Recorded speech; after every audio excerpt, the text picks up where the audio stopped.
And so please describe to me what the aesthetic look is exactly. Well, like this guy here. Yeah.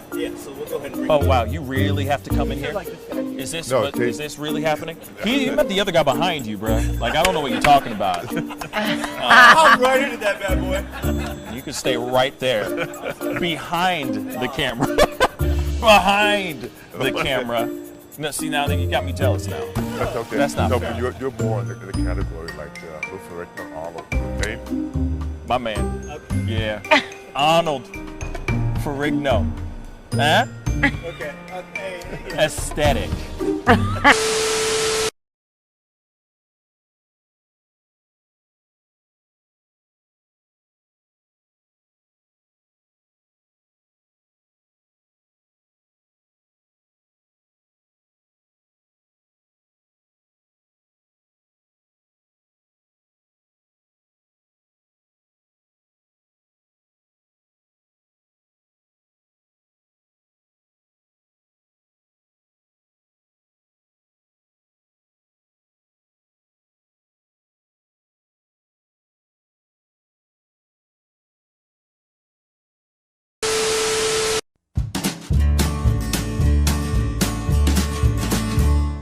That's great, partner. You two ever go out place everything in its proper place? That does not make sense, but we usually do go. We head to Kroger's, and we work. Oh, yeah. I've got a lady waiting for me back home also. She has the most beautiful scrotum.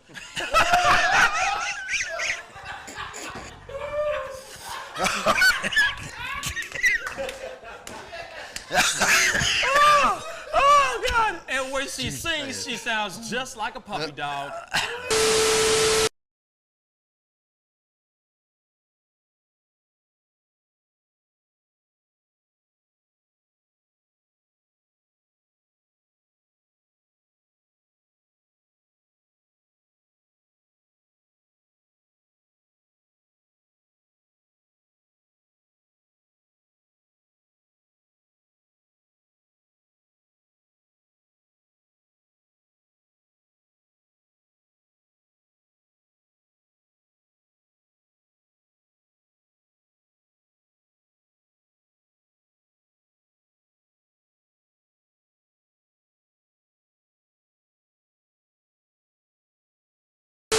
How do you nail a photo? Just gotta get in the mode. You gotta talk with your eyes. Talk with your eyes. Talk with your eyes. You Okay, gotta so have the eyes. can you show me a little bit of something, like to this camera? I would love to know how to do this. I just want to know. Well, How I do you do it? mean, Teach the me smile, something. You can get the sexy eyes. Then you gotta get the smile going on some shoes, but. Wait, hold up. You got. I gotta when try it's this. time, with when it's hold time on. to laugh, I gotta try this you gotta with think you. of something funny and start laughing. Do it again. Do it again. How do you do it? Teach me. Sexy eyes. The sexy eye. This is sexy eyes right here. Smizing? Smile. So you're smizing. Smile. Okay. And then you gotta get the. No, I look like I need to take a poop or something.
Each words were like little toy guns. No sting, no hurt, no one, just a bang, bang.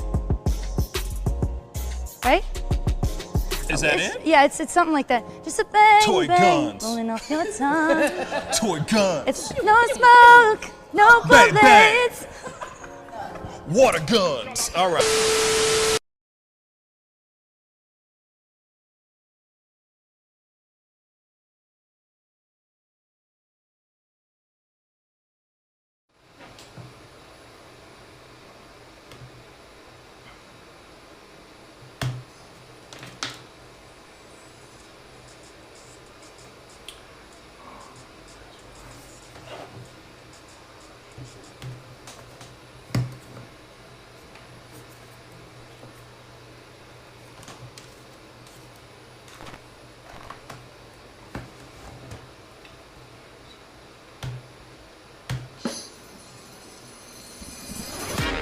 Pascal.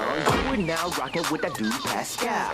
We be going wild, Haitian in the building, so original. Got the haters catching feelings. Get your hands up to the ceiling and keep them held high. Cause St. Louis isn't ready. Forget about it, goodbye. Hold up, we just saying hi.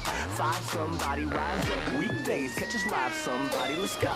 Good morning, everybody. Welcome to the Pascal Show. Yes, we are back. We're back. What's up, everybody? I hope you guys do well out there. I hope you're having a thriving and non-thirsty day. I'm hoping you're getting everything that you're thriving for today. It's going to be a thrilling one today. Why? Because today's a little bit of a shorter show today. So, you know, it's going to be very action-packed. There's going to be a lot of things going on today. A lot of topics that we got to talk about. Obviously, we have all our topics right above our head. But, like I said, man, I am so happy to be back in front of this microphone, in front of this camera, talking to y'all. I missed you guys so much. You have no freaking clue. I was really itching. Like, I was losing my mind, y'all. I'm not going to lie. I was losing my mind. Because, don't get me wrong, where I was at was definitely a great experience and I loved every minute of it. You know, loving every minute of it. If anybody remembers that song, that's a deep cut right there too. But moving on, it felt really good to just take the time off, but at the same time, it felt like I was missing a leg. Does that make sense? Like I just felt not complete. This is my Tom Cruise moment, Jerry Maguire moment, okay? Like, you complete me, y'all. And not being able to do what I do for the past 3 days was torture. I gotta be honest. I'm so ingrained and so used to talking to you guys, having conversations with y'all, arguing with you, laughing, crying, the whole nine. And not having that outlet while I was out of town was really tough. It was really tough to get used to. But at the same time, it was much needed time off and switch gears a little bit. I got to do a couple things that was really great. I really enjoyed that part. I don't know if I'm even allowed to say what it was, what I was doing, what was going on. So I can't really say much. But it was a very awesome creative process, and I really enjoyed it. But while I was out there, precursor, let me just rewind. I went to Phoenix, Arizona, just for some of you guys who don't know, who haven't been checking the community page or checking our Facebook page. I ended up going to Phoenix for a writing session. I went out there to help write a script. I can say that much. Let's just say that. A script for theatrical release. So it was really cool. The writing process and the writing experience was dope. It was an experience, you know. Shout out to Philip Penza and Little Books, Little Films. I got a chance to sit down and brainstorm and do some really cool stuff. But while I was there, I got to do some interviews, which was cool. So I didn't want you guys thinking that I was going to come back home empty-handed. Oh, no. Not this time, my brothers and sisters. Okay, so I went out there and got a chance to do some interviews out there with an actor named, well, I actually got to sit down and do an interview with Philip Penza, which was really great. You know, he has Little Books, Little Films, one of our sponsors of the show, shameless plug, but also he is a up-and-coming filmmaker. He has made several productions. A lot of them are on Amazon Prime, so I got to chat with him. But then I also got to talk to actor Ocho. He goes by Ocho. And his amazing journey through life. From everything from being a member of the Southside Crips to being incarcerated, being a part of a mafia inside of the prison, to finding Christ, kicking his heroin addiction, and becoming a minister. And at the same damn time, becoming an actor in all these big major motion pictures. So just a crazy experience sitting down and talking to him, because he had stories for days. I mean, there was 15 movies in our conversation kind of thing. He could have had 15 books, because his story is that enthralling, that interesting. But of course, you know, what was very interesting, and it was an action flick, was flying. Yeah, I got into a plane, y'all. Yeah, I did that. Yes, I did. So I know a lot of people have a lot of questions in regards to travel, flying, the whole nines. So we're going to talk about that too, because there's quite a bit to talk about when it comes to travel. I know it's not on our topic, like our top title over my head right now, but it is most definitely something that we need to talk about, because can you travel? Should you travel? Is it safe to travel? Those are all the things that I would like to definitely touch upon just here in a second. But of course, I'd be remiss if I didn't show some love to my boys. Jack, Tom, how you doing? What's a going, y'all? What's up, man? How's it going, Tom?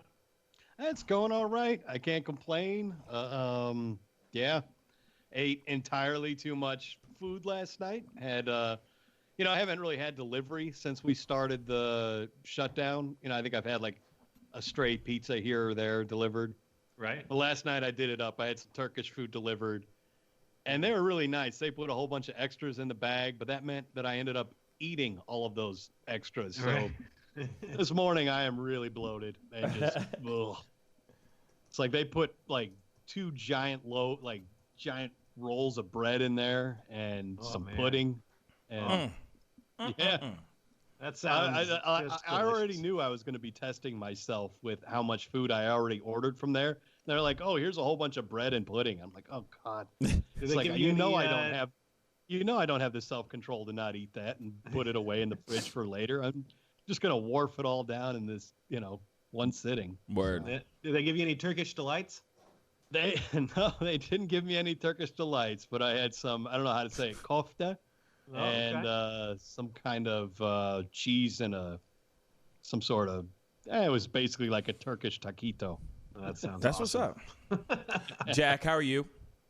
Good, man. Just been doing a lot of housework and trying to keep everybody, sane from being locked up at home for so long. So nice. It's but just powering through, man.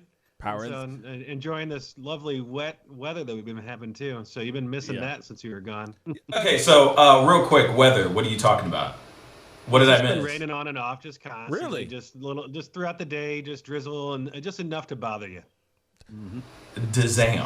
I didn't even know that, bruh. Like real talk. I where I was on some real ish. It was literally. It hit like 104 where I was at. Yeah, man, I was in Scottsdale, Arizona, and I'm telling you, it was just desert, just nothing but sand.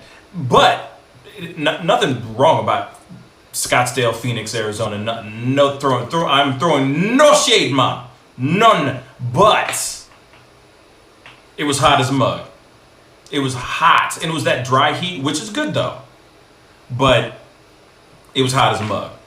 And it was funny because I flew out there wearing this heavy jacket because when I left it was raining. you know. Right. So when I left, it was raining, and I flew back in that same outfit because it was cold. When I got out, I was like, damn, it's cold up in this piece, man. Damn, St. Louis, are you gonna warm up or what? The other spot I was at, sunny. The sun was out at 5 a.m. I mean, not even 5 a.m. I think it was like 4:30 in the morning. The sun is up, blazing. And you're like, all right, I'm up. I'm awake. I'm awake. It's time to get it. It's time to work, you know? So I didn't... Sun's up, I'm up. Yep, sun's up, I'm up. So I didn't really get to sleep much. But, you know. Meredith on Facebook real quick. Good morning, Meredith. And good morning, Debbie, James. I don't mean to seem ADD-ish, but she just asked something to Jack, which is kind of funny. Meredith Stewart asked Jack, that's so cool that you do housework. Are you married? I am. Good answer. So real quick. So I went out there. It was really nice, the whole nine. So there's a couple things that I feel like I'm going to shock a lot of you guys with real quick. So I went out, got to the plane. So we're going to talk about my travels, all right? Because I know a lot of people are going to go, hey, is this safe to get into a plane? Is it safe to travel? Okay. So I'm going to say this. It was an experience to get in a plane and travel. Yes, the first time I got into the plane, the first flight, when I left town, regardless, let me say this again, if you don't know, you're about to knows, y'all. Good morning, Ready Rock. But I absolutely, 110%, like I said, if you don't know me, this is the number one thing I hate more than anything in the world, is flying. I hate flying. I do not like flying. I do not embrace it. I'm not sitting there going, oh, yay, can't wait to get into a death machine. I'm not that guy, okay? So I'm already kind of not cool with flying to begin with.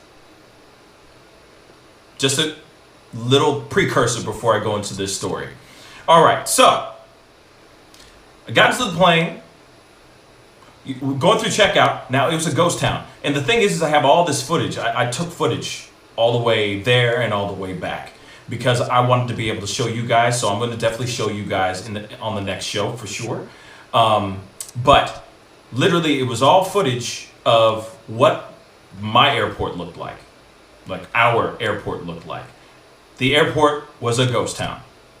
I mean, you could play basketball, football, soccer, no game on, game off, none of that. You could literally play uninterrupted.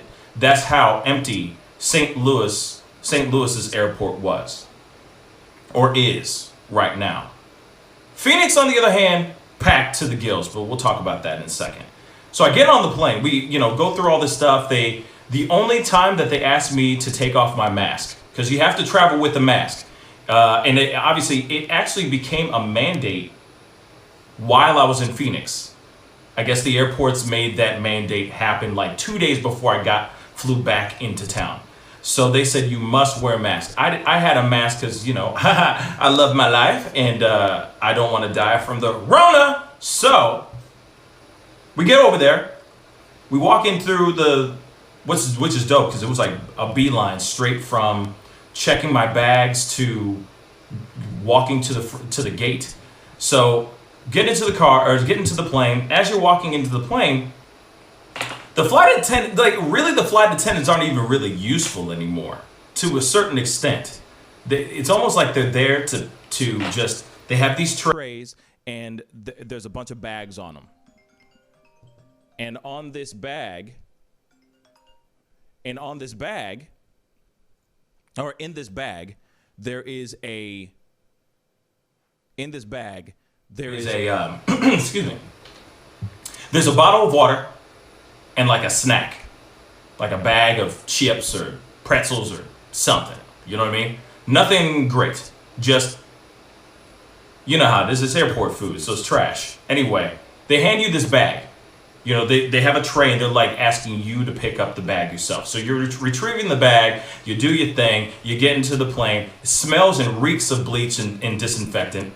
You get in there, they take off, everything, you know, we're all having a holly jolly Christmas. We get into town, the whole nine. But the thing is like, I know that everybody's paranoid about catching the Rona, getting the virus, you know, coronavirus, you know, I know everyone's worried about it. But after taking that flight, I'm a little changed. I mean, here it is. They're doing everything that they can to keep things safe. They're doing everything they can to keep things as disinfected as possible. If you're keeping to yourself, which is what it was like, everybody, there was, okay, so every seat, there was at least one seat splitting passengers in each row. So it's not fully full seats, but at the same time, it's not like they're going, okay, we're going to skip a row and then fill that row. And then we're going to skip a row and then do another row. It literally was just spread throughout. I mean, it's impossible to do 6 feet in a plane. It'd be 5 people in that damn thing, you know? So there'd be 5 passengers per plane.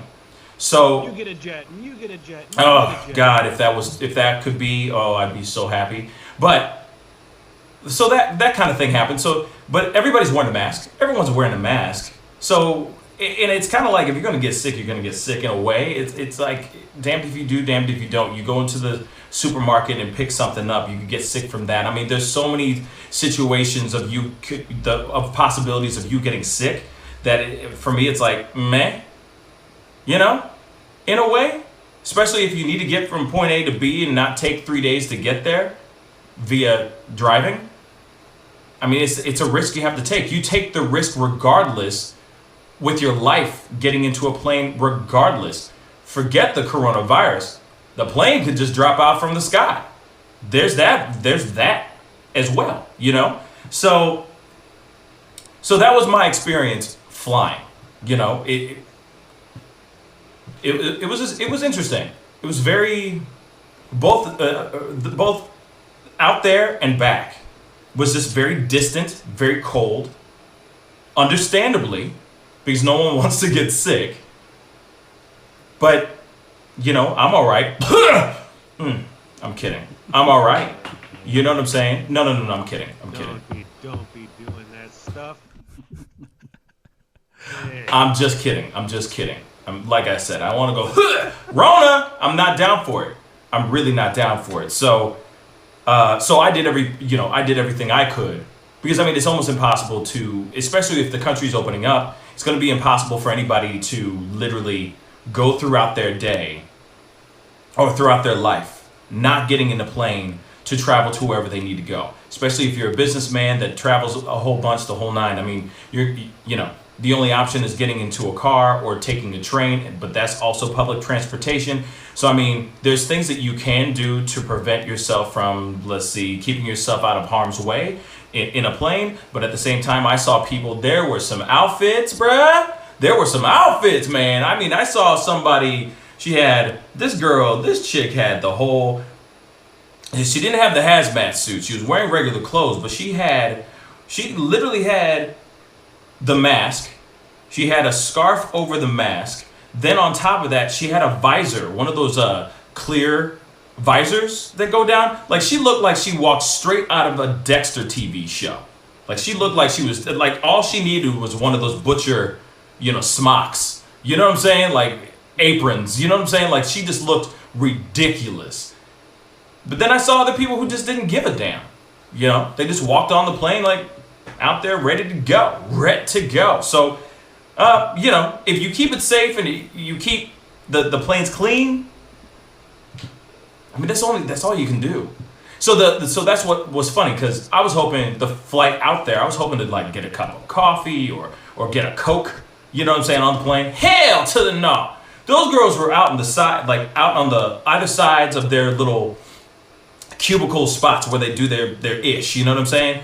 And they didn't do not a damn thing. They were just literally chopping it up, talking to each other about their vacation to Hawaii that they had planned, or talking about nails and stuff like that. And anytime when it was time to descent, to do their, when we were going to do our descend to land or something like that, they would just come up with a plastic bag and go, you know, trash, we're here to collect trash. And that was it. They didn't do a damn thing. They didn't get nothing from nobody. They didn't do nothing. They just stood there. Yeah, which I was kind of like, man, you're here for a reason. Why can't we use you for a reason? You know what I'm saying? Like, if I want a Coke, because I wasn't about to get coffee, but if I wanted to get a Coke, closed container, I want to get a freaking Coke. Let me get me some Cokes. You know what I'm saying? You know what I'm saying? So that's kind of how it was. But then I went out to Phoenix, and Phoenix is a completely different story.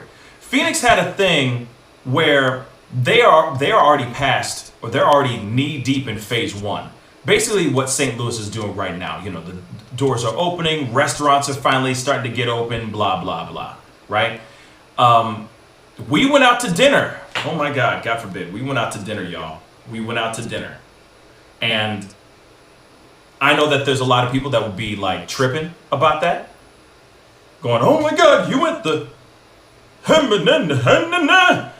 yeah, we went to dinner and it was delicious. And I ain't dead. Servers were wearing protective gear. And everybody ate some amazing Italian food. So, I mean, I think that there's...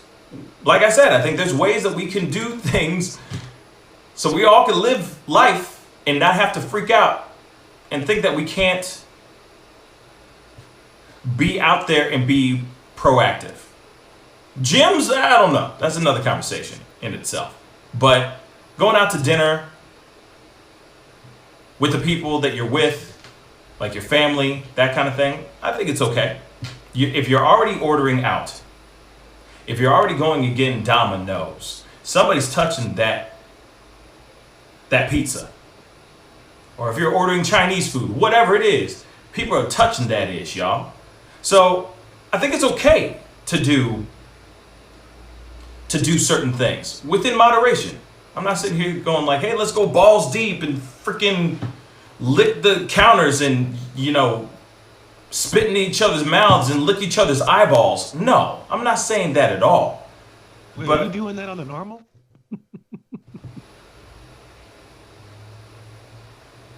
Anyway, no.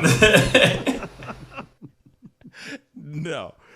Oh God! But I know some people that are down for that kind of stuff. I'm sure there are people that are down for that. So you know, like I said, the experience that I had was not so bad. It wasn't terrible. And I'm glad that I went because I got to see with my own 2 eyes the rest of the world, how the rest of the world is dealing with certain things. But I did find it very, very annoying. Like, okay, the restaurant, they were abiding by the 6-foot rule. It was very, very scarce. There was not many people in the restaurant to begin with. So that's one thing. But the airport in Arizona, I mean, every place has the stickers on the floor, you know, please abide by the 6 feet rule, such and such and such and such, right? Man, nobody was listening to that ish. Everybody was like just up on each other. Why? Because they're trying to get to their plane. You see what I'm saying? The line was like super long because they were trying to abide by this 6-foot rule. Everybody and the mamas trying to get on their plane, so they didn't give a damn. Everybody was all up on each other. And I'm looking at people like, really, you want to stand this close to me? Damn. Homie, just, you know what I'm saying? Like I was sitting there going, hey, please. 6 feet. And I just did it by look. Old girl behind me was like, oh, she's looking at the stickers now. I'm like, yeah. Look at the, you know, use them eyeballs. They're there for a reason. You know what I'm saying? But other than that, I mean, I was clean when I got out there. I was clean when I got back. You know? So yeah, definitely an interesting world, you know?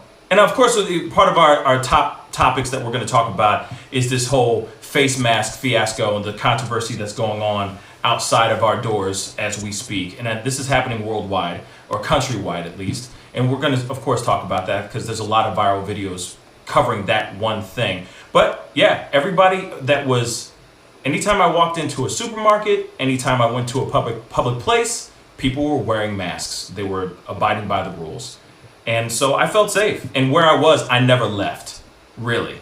I never left. The only time we left was to go to dinner. And that was literally it, you know? So I know that the fellas have some questions, but we do have a question from Meredith. Thank you for commenting, Meredith. She said, wonder how first class was. Did they get extra special masks and snacks? Maybe they had their own can of Lysol. Maybe they had their own plexiglass contained seat. First class looked exactly the same. The only thing is that first class was packed. So there was no seat space in between each other. Everybody was sitting right next to each other, which was weird. That makes no sense. In my personal opinion, that makes no sense. But at the same time, hey, if you want to sit first class, that's your, sit at first class at your own risk, The three seats in first class, or was it just two? Yeah, just two. So it's impossible. It's impossible to do that, So you just embrace it and just let it be what it is. You know what I'm saying? Yeah. Were they selling masks at the airport? Okay, so yes. Okay, so when I flew out, there was no mandate. I had my own damn mask. All right. Actually, I brought a spare just in case.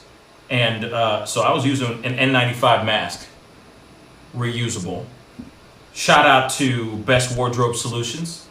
They have them available online, so please go check them out. bestwardrobesolutions.com. They sell these.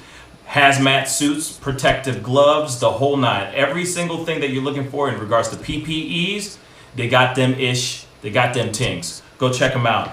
But I was wearing my N95 mask out there. There was no mandate. So they didn't ask anybody about, are you going to be wearing a mask? But on my flight back, they were like, please, you must have a mask. Now, they weren't selling them. They were giving them to people. Thank you, Jesus, that they were. Because if they were trying to sell them, that's some bull. Just saying. You're going to force somebody to buy something that you are asking for them to wear? And if they don't have it, they got to buy it? That's BS. If you're trying to protect everybody else, don't sell it, just give it to them.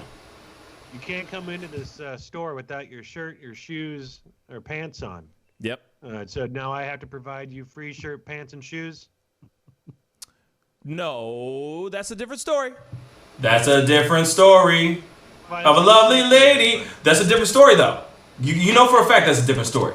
This is something where no shirt, no shoes. Okay. Let's go back. No. And I understand that they put that mandate up there, but everybody got clothes, bruh. Everybody to a certain extent. Hold up. All right. Everybody got shoes. Everybody got a shirt, and everyone got pants, for the most part. You know what I'm saying? Contrary to popular belief, most people have pants, shirts, and shoes. Okay? So, that's one thing. But if you're walking into... Now, that's... Okay. Damn it, Jack. God. Damn it. No. Hold up. Because I'm... Charge the cost of it. I'm playing on both sides here. Here it is. Now, if it's some disposable, throwaway... mask. I'm talking about the mask. Forget the shirt, shoes, and no service. That's common sense right there. This mandate, this face mask thing is still a new thing. It's still very, very new for people. So people forget. You don't forget. Well, it depends on where you're at. You might be country as F. But you don't forget to wear a shirt walking into a store. You don't forget to put on shoes. Just shoes. Sandals, shoes, whatever. You could be wearing those ugly ass like Crocs. You don't forget to put on shoes to get into the car to go to the supermarket. You're not going, oh my God, I forgot my shoes. You see what I'm saying? That doesn't make any sense. You already know because you're going to be like, oh, the floor's kind of prickly today. My feet hurt. Why? Oh, I don't have shoes on. You see what I'm saying? The mask is a new thing, though. The mask is a brand new mandate. Brand new. Okay? So, we can't really sit there and go, we're jumping the gun. We're jumping the gun, Jack. Damn you, Jack. Anyway, no, we're going to talk. F it. We're going to talk about it now. That's fine. So, obviously, there's a lot of controversy right now in regards to the face masks going on. There's all these viral videos that are going out there of people trying to go into supermarket, just simple stuff like going into a supermarket just so they can go shopping, right? And there's people out there, there are clerks, people who are working at the grocery stores, the owners, the managers, I mean, the whole nine that are politely saying to the people, I am sorry, you cannot come in unless you are wearing a mask. If you do not have a mask, we will be more than happy to shop for you. These people who are holding the cameras, holding their phones and, you know, sitting there going, I got rights and all that stuff, do not have a mask. Now, in their defense, one side of the defense, hey, it happens. Do you know how many times I've forgotten my mask when I've walked out of the house? Numerous times. Numerous times. But today, this morning, I went and went and bought a dozen donuts, right? Because I felt I have a sweet tooth and I felt like getting some. All right? So I'm walking out the door. This literally happened. I walked out the door, about to lock the door behind me, and I go, oh damn, oh my damn, I forgot my mask. Had to run back inside, find the mask, and then I could leave. Thank God I remembered. But I'm just like every other person, average human being, that's not used to having this attached to my body. Now, shirt, shoes, pants, hails to the yeah. We are not savages. So when they say no shirt, no shoes, no service, I think that's a fair thing, and that's been something that's been ingrained in our brains. Now, when it comes to the masks, that is something that is brand new, bruh. Brand new. So, if you forget it, it sucks. Just turn your ass back and go get the damn mask. That's what I think. Don't pull up your phone and make a big fuss about it. All right? Actually, you know, I do have to pull, since we're already talking about this, Jack. You segued over to a mask thing. I was trying to. I know, but it's totally fine. It's totally fine. No, I'm just messing with you, man. You know I love you. We're gonna talk about it right now. That's totally fine. Because here's the thing. This is something that happened only about a week ago, a little over a week ago. But I'm trying to find the actual video of clerks. Costco? I don't know if it was Is it Costco? The one where the guy's being told to put on a mask, and then the guy takes his card away, and they slowly pan over to the girlfriend who looks like she's already had it with the guy. This one is very, very short, and so he is. Just sent me the wireless. Shoot, sorry guys. This one's very, very short, and it's. So I'm gonna show this because it is a good one. So we're gonna show this one because we need to talk about this for show. It is something that is going viral right now. People are talking about this. There's multiple videos like this that are popping up, and it has been popping up before I left town, and I was like, damn, I can't talk about it because I'm gonna be out of town. But it's still rising. People are still talking about this stuff, so we're gonna see it right here exclusively on the Pascal Show. This is something from a Costco. Yes, a Costco customer is getting kicked out of a store for refusing to wear a mask. Let's get into it. I'll just put you on my 3,000 follower Instagram feed, mostly locals. Hi everyone, I work for Costco and I'm asking this member to put on a mask because that is our company policy. So either wear the mask and I'm not doing it because I woke up in a free country. Have a great day. So you're going to take this card from me. Sir, have a great full day. of stuff. You are no longer welcome here in our warehouse. You Wow. need to leave.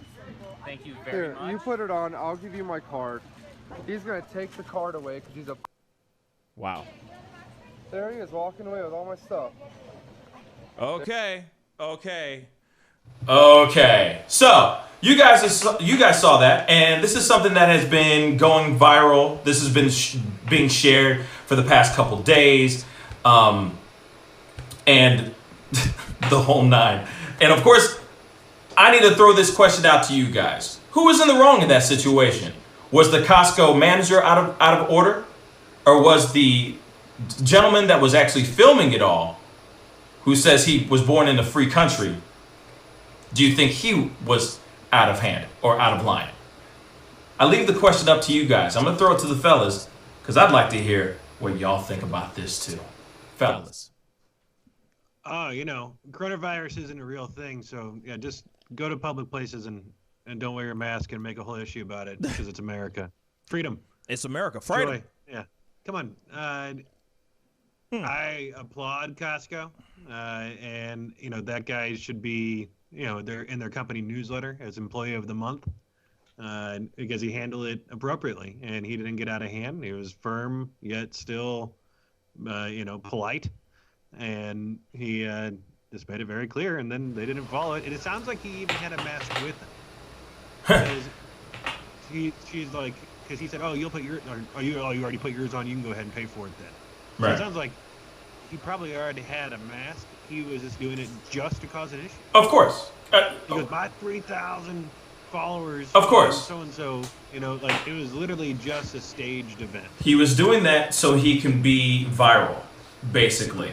And what's frustrating to me is that there are people, innocent people out here that innocently forget. That just forget. They just literally forget the mask. Like me. I innocently, I'm walking out the door and I go, "Oh my God, my mask. Where the hell's my mask?" But it's something that I have to get used to keeping in my brain. And I think that's a lot of people. Everybody has to remember that, especially when they're not used to being outside, when they're not used to going out. All right? Now, going back to the airport thing real quick, just a segue. One thing that's very frustrating is you've already paid so much money to get onto this plane so that you can go out of town. I think that airports should have them in their back pocket. Man, they charge you for everything nowadays in the airport.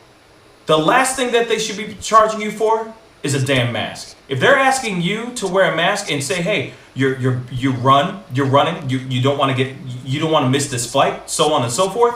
Sometimes you forget things. I forgot my toothbrush, bruh. I had to buy another toothbrush when I got out there because I was such in a rush packing that I forgot my toothbrush. Those things happen. Now, if you're sitting there going, "Hey, you must wear this on the plane," give me a free one. It's just disposable. That ain't nothing. That's pennies on a dollar for you guys. Now, when it comes to a supermarket, bruh, this dude... 1 billion people. Just pennies on the dollar. Across 1 billion people. And no problem. No, not 1 billion people. It's not like 1 billion people every single day are flying. Not every single day, but, I mean, throughout the year, how many people do you think, how many flights are taken, how many people fly? The cost for that is enormous. Add it to the ticket cost, just like they did for the TSA fund, or the fees that they have for the people to be there. That's fair. And then you get one when you go through. You are brilliant. Brilliant. Or end of the door, I guess. Freaking brilliant. There you go. And then we all have a holly jolly Christmas. It's pennies and fine. Add the pennies onto the cost. And that's fine with me. I'm cool with that. So let's go back into this conversation about this grocery store stuff. Now, this is just one example of various videos that are out there that have gone viral of people who are sitting there going, I have my rights. You can't tell me to wear a mask inside of this place, inside of a Costco or inside of a grocery store, a supermarket, whatever you want to call it. They're sitting there going, you have no right to tell me that I can and cannot wear this. There's another video that is viral, and I'm going to go to you, Tom, here in a second. There's another video that's gone viral where it's a woman who says, I medically am allowed to not wear a mask. And she's saying this on the video, panning back and forth, showing a clerk who's dancing while he's cleaning the carts and all that. And he's just like, I'm just happy I have a job right now, so I'm dancing because I'm happy, right? And then she pans back over. The manager's like, listen, we will gladly go and buy your stuff for you. And she's like, I don't want to do that because I don't want to give you my personal information. Regardless, you're swiping your card, your personal information's there. Whether you let them swipe your card or not, they're giving you a service, an extra service, if you forgot your damn mask. Other people going to the beach, they have to wear, in California, if they want to go to the beach, they have to wear a protective mask. They have to. and people are going, you're violating my rights. Okay, then don't go to the beach then. Tom, what do you think? Well, I mean, I'm in total agreement with you all. I think these people are definitely just looking to go viral. I would guess that was probably the main purpose of that guy going to Costco, was to film himself and go viral. I doubt he needed or wanted those groceries, but who knows? I did read somewhere where somebody said that this whole face mask controversy just kind of shows you all the people that have never been told no in their life. Mm-hmm. That it's these spoiled babies that no one's ever said, hey, maybe don't do that. Maybe just reconsider your actions a little bit before you do stuff. Have some impulse control. You can tell the people whose parents never just were like, hey, quit being a moron, put on a mask, and, be a responsible human being. Yeah. So, yeah, I mean, these people going viral with them, and why shouldn't they try and go viral not wearing the mask? I mean, we've seen where GoFundMe accounts have been set up to pay these people. They might get on Fox News like, oh, yeah, with us today, this guy that went viral on a, waiting in line in Costco in Arizona. You might get... Because I got... might get some fame or publicity by going on Fox News. Because I got these rights, and you're violating my rights. You know what grinds my gears? The thing that really grinds my gears is, just a few weeks ago, I guarantee you, that dude that had that video, or that camera shooting that video, and he's like, I was born in a free country. I guarantee you he was one of those dudes that was storming the state capitol, blocking off streets, and stopping from emergency vehicles from saving people's lives. I guarantee you that. So then all of a sudden, they finally do what they asked, that you were begging for, rocking your Confederate flags and donning your AR-15s like that was important. They finally give you what you want, except one caveat.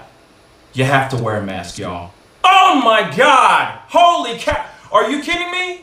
Now you gotta... No! Oh! Well, they opened up the doors, but now, that's not... That I got my rights. It's my freedom. I have the right to wear a mask or not. Get out of here, man. You telling me that's a problem? You just begged and pleaded. It's like... it drives me nuts. It's like... There are people out here that are whining like spoiled little brats, bro.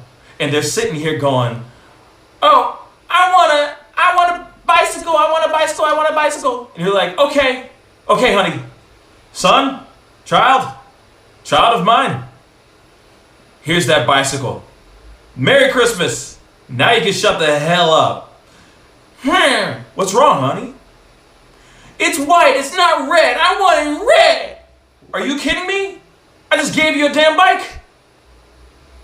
Get over it. You should be happy the fact that you have this right now.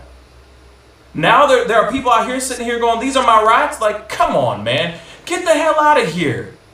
If you forgot your mask, you forgot your mask. Somebody just said on here, Meredith said, which was really, really true. She had a very good point. She said, hold on, I'm trying to find it again. She said... I can't find it. Oh, nope. She just basically said what you guys could do is basically put the mask in your car, or put an extra mask in your car, and then you'll never forget it ever again. Which is very, very true. Very good point. But we are finally opening up our country. We are finally opening up states, cities, the whole nine. Whether you believe it should be open or not, whether you agree with it or not. The last thing we need is people running around here acting a damn fool, saying now that their rights are being violated even more because they can't go and get a roll of toilet paper without wearing a mask. That's the most ridiculous thing in the world. What do you want, my people? That's what I'd like to know. What do you guys want? Do you want to be home not making any money? Or do you want to be out there, hey, wearing a mask, but still being able to provide for you and yours? That's what I'd like to know. I think they just want attention. I mean, like 90% of everybody else on Instagram and Facebook, they just want attention. Yeah. They're going to get it any way they can. Of course. And the thing is that for once, now they feel like this is the time that they have a leg to stand on. Ooh, this is my opportunity to step on the soapbox right here.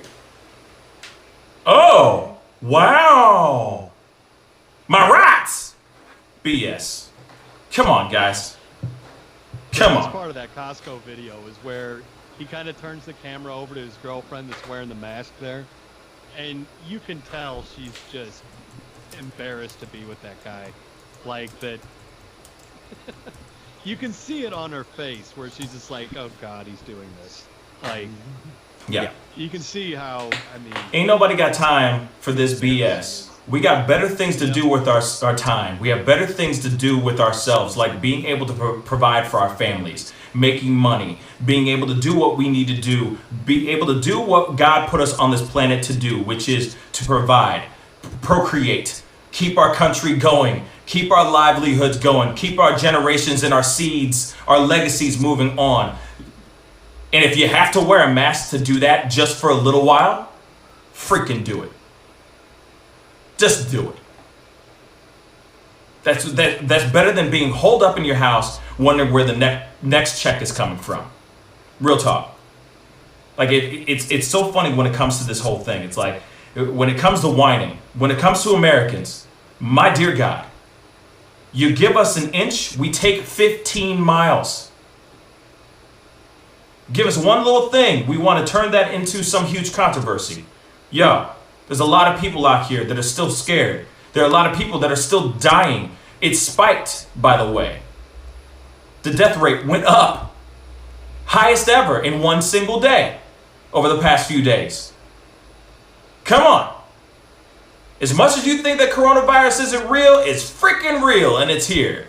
And if you want to be able to do what you need to do, like provide, yo, just wear a mask. Put your phone down.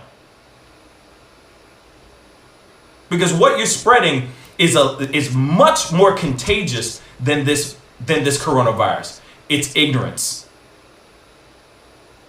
Stop spreading that freaking ignorance. It just drives me nuts. We got to go into a quick commercial break. Comment down below. Let me know what you think. We'll be right back. This is The Pascal Show. Bye!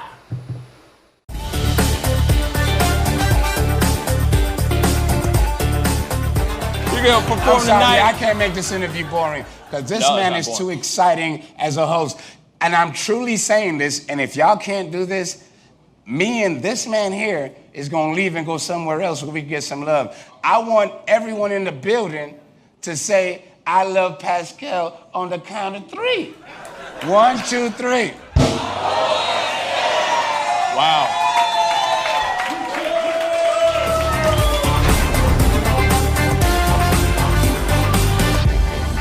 Homeowners and property managers, if you're looking for effective and humane ways to remove wild animals and deal with the damage that they have caused, we have good news for you. Introducing Wildlife Command Center.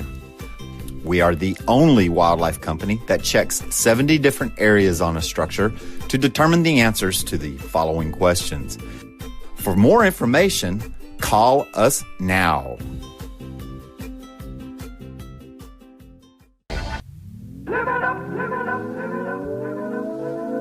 The Fur and Leather Center, providing the highest of fur and leather goods.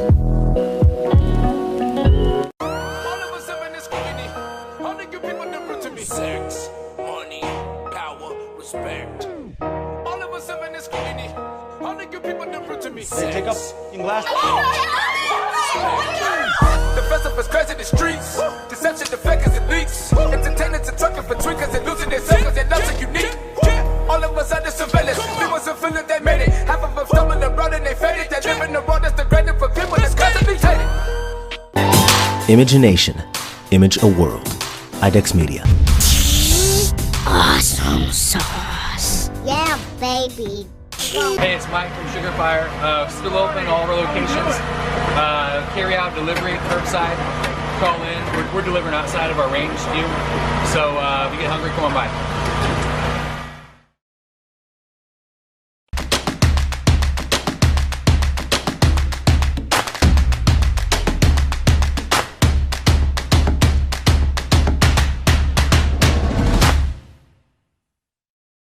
Hey, welcome back, guys. Thank you guys so much for tuning in. And of course, like I always say, if this is your first time checking out this show, please go click that like button on our Facebook page. Of course, if you're watching on YouTube, to my YouTube fam, crush that subscribe button. And don't forget to hit that like button underneath this feed right now if you're enjoying the conversations. I know that we have some new faces in here, some new people tuning in and all that. So I want to say thank you so much for checking out this show and being a part of it. Be sure to share, spread the news about this show. We air it Monday through Friday, 9 a.m. Central Standard Time, all the time. Anyway, we got to get into this other news. I mean, this is, of course, we've been talking about some things that have been going on over the past few days, things that I've missed, and we weren't able to cover over the past couple days because, you know, I've been traveling. You know what I mean? I'm a traveling man. Anyway, Joe Rogan is leaving YouTube for Spotify. Tom, let's talk about that. All right. Well, yeah, I mean, this is obviously a big deal for Spotify, big deal for Joe Rogan. It's believed to be a $100 million deal, bringing Joe Rogan over there. And, yeah, I guess if you want to hear a meatbag douchebag opine about the daily topics, you can go over and get a Spotify account. Whoa! Tom, what the hell? I had no clue that you had that feeling about Joe Rogan. Yeah, me too, bro. Damn! Oh, Joe Rogan sucks. Whoa, wait a second. Hold up. Time out. Pause button. Please, Tom, tell me why you don't like Joe Rogan suddenly. This is not suddenly, but this is a surprise. Suddenly. This has been a while. I used to listen to his podcast when it first came out, like, 10 years ago or whatever. But after a while, it's just like, why am I listening to this meathead talk about, you know, stuff in the most basic way? I don't know. You know, he's all into that whole spiritual inner journey kind of stuff with the spirit molecule and the DMT. I'm done. It's like, seriously, if ultimate enlightenment looks like Joe Rogan, count me out. I'll just be a moron. Wow. Like, he's such a douche. I mean, if you look up douchebag in the dictionary, you're going to see Joe Rogan's dumb smiling face there. Homie, okay, first off. No, hold up. Oh my God. Okay, first off. Strong feelings. That's some seriously strong feelings, and I think that there's going to be a lot of people that are just going to run through you on this because people believe that Joe Rogan is life. I mean, he literally is Oprah for men. I'm not kidding. He is literally like Oprah for the alpha male. I don't see it. I personally don't think he's a douchebag. Personally, I think he's really, really great. I think he's a great conversationalist. I don't think he's a great interviewer, but I think he's really good at getting people to talk and just have conversations with him. But I don't know. There's some questions that I have in regards to his approach and what he does, because it's like, all right, do people open up to him and talk to him because he's Joe Rogan and he has those millions and millions of downloads and millions of followers, or do people actually open up to him and have a conversation with him about things because he's actually good at what he does? Those are the two questions. It's kind of like the chicken or the egg, in a way, because you can be a really great conversationalist and have no followers and no downloads whatsoever. And you could be the worst interviewer, the worst conversationalist, have millions of followers, and have millions of people, like millions of celebrities coming through your show. So that's one of the questions I have, because I'm telling you, my entire trip, I listened to three Joe Rogan podcasts, one on the way there and two on the way back. No. Now the reason was because I'm a fan. I'm a fan of Joe Rogan. I mean, he is at a level that I'd like this show to aspire to. So he's an inspiration. Now, his approach, he's like Howard Stern for podcasts, literally. And the thing is I mean, yeah, it's not like he's putting on porn stars and then not like riding sex machines and all that kind of stuff. I get that. He's not shock jock, but people really do enjoy his conversations, and the people that he has on the show are tremendous. So the deal that he got makes total sense. It could be the Joe Smith show. It doesn't freaking matter. If you're having from Tony Hawk to, I'm trying to think of somebody else right now. I'm drawing a blank. You go from Donald Trump Jr. to like, and you're Elon Musk. Thank you, Jack. Thank you, Tom. Those, like, for example, he spans the globe. He spans genres. So if you don't like Tony Hawk or don't even know who the hell he is, wait a day. You know what I'm saying? It's kind of like, you don't like the weather? Give it a second. As Jack just said a couple days ago. It's the exact same thing with Joe Rogan's show. He could have Kevin Hart. The next thing you know, he has Will Ferrell. He hasn't done that yet, but you know what I'm saying? Yeah, and he holds up. What's his name? And he Neil deGrasse Tyson. Yeah. But then it's like,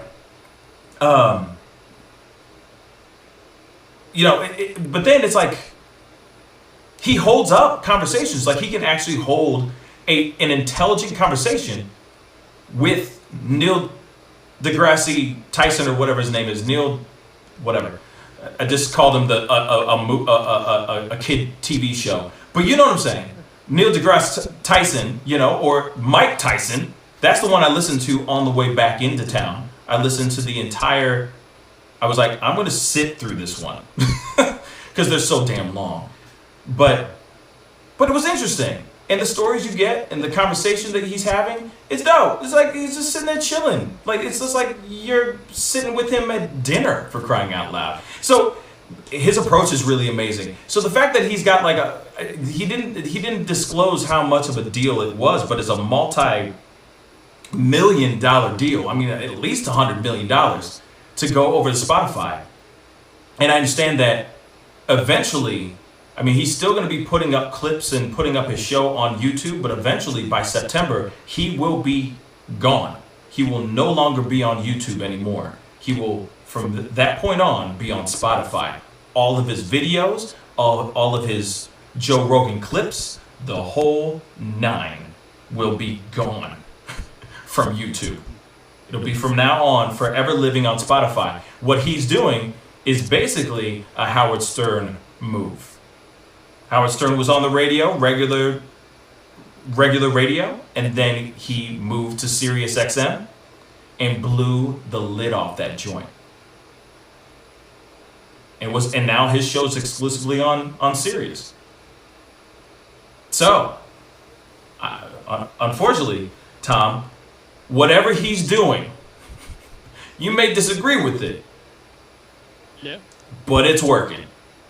And it got him a huge deal. And I think maybe it's also the reason why he's leaving is because either one, YouTube just didn't give him a deal ever. But I also could see why that people always have an issue on YouTube in regards to monetizing certain things. And look at his stuff. He's getting millions upon millions, hundreds of millions sometimes views on just one clip alone. So, but he curses a lot. There's a lot of controversial conversations and topics that he has on the show. And I think YouTube has those bots and they have their team and there's certain things you can and cannot say and all that stuff. So I keep thinking that maybe he was like, well, Spotify is the Wild Wild West. I can do whatever the hell I want over there. I can speak how I want. I can talk how I want. Let's do this. And it's, of course, it doesn't hurt to have hundreds of millions of dollars being slammed in your face. Yeah, hundreds of millions of dollars while the musical artists on Spotify are making pennies on the dollar for the songs they put up there. But you got to remember he built a platform that millions of people are listening to every day. Yeah, there's a lot of Spotify artists out there. There's a lot of artists that are on Spotify. I get that. But it's just one guy. The content is original because it's coming out of his mouth. He's not producing any extra beats. He's not doing, you see what I'm saying? There's no third party, this, that, and the thirds. There's no crazy stuff. He's just sitting there with a microphone having a conversation with somebody else about their life with no music underneath, no music bed, no crazy stuff like that. And millions of people are listening to it. Imagine the amount of people that are listening to his show going over to Spotify now. That's massive. That is massive. That's a huge move for Spotify. I think it was the smartest thing that they could have ever done. Real talk. I think that's hella smart. Congratulations, Joe Rogan. I hate you. And I don't hate you because I don't like your stuff. I love your stuff. I'm just jealous. I'm just jealous. I wish it was me. Because that's incredible. That's incredible. Go ahead, Tom. I don't hate Joe Rogan either. I just think he's a douche. Well, see, that's fine. If you think he's a douche, you think he's a douche. But at the same time, there's a lot of dudes out there that one thing that there was one video that I saw, because there was one time I was just binge watching nothing but Joe Rogan for a minute there. And there was a video where a dude broke him down, like literally like just broke down who Joe Rogan was. And he said it so perfectly. He was like, you are like the jock, the alpha male guy, but that is actually very intelligent. You come off like you're an idiot. You look like you might just be like, push-ups and rare. You know what I mean? Got my PR today, my personal record. But you're actually incredibly intelligent. And you speak very well. And Joe Rogan was just like, yeah.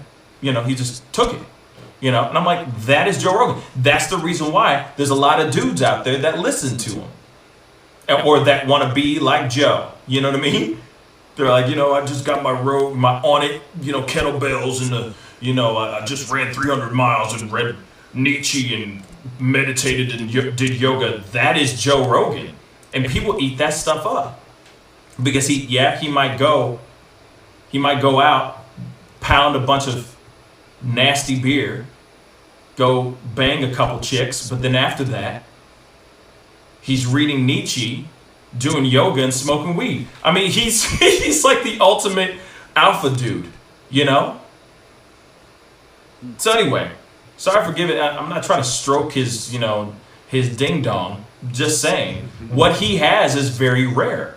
Whereas there are other people, you know, like I've listened to Chris D'Elia's podcast a bunch of times. Congratulations. And his stuff is just wacky. There's no intelligence in it. It's just him being wacky. You see what I'm saying? It's not like he's talking about the things that are going on in the world and blah, blah, blah, while being funny at the same time. He's just on there for an hour talking crazy. Yep. And then there's guys who are like Joe Rogan, but they don't talk about anything except for, you know, today I did 500 push-ups because this is how our life should be. The reasons why you should be up at 4 a.m. every single day. America. See what I'm saying? He doesn't do that. He talks about that, but then he goes off on another tangent. It's fascinating to me. You know? Yeah. I like Joe Rogan. Me too. Obviously, I like it. Yeah, it's okay. Hey. I know. I'm not trying to convince you. You are definitely, most definitely entitled to your opinion. This is just mine. This is just my own take on it. You know. Yeah, I don't think he's a bad guy or like anything like that. I just think, he's like a bit of a douche canoe. But. Douche canoe. That's a new one. That is definitely a new one. But anyway, I digress. That's just what's going on with Joe Rogan. Obviously, that's a huge move for him. I don't know, and we'll see if I don't know if it's a great move or a good move for him. The fact that all his stuff, by the way, will only be exclusively on Spotify. So it won't be on any other podcast platforms of any sort. Video, audio, all that stuff will be on Spotify and only on Spotify alone. Now, what is Spotify doing? Maybe Spotify's trying to become the YouTube of podcasts?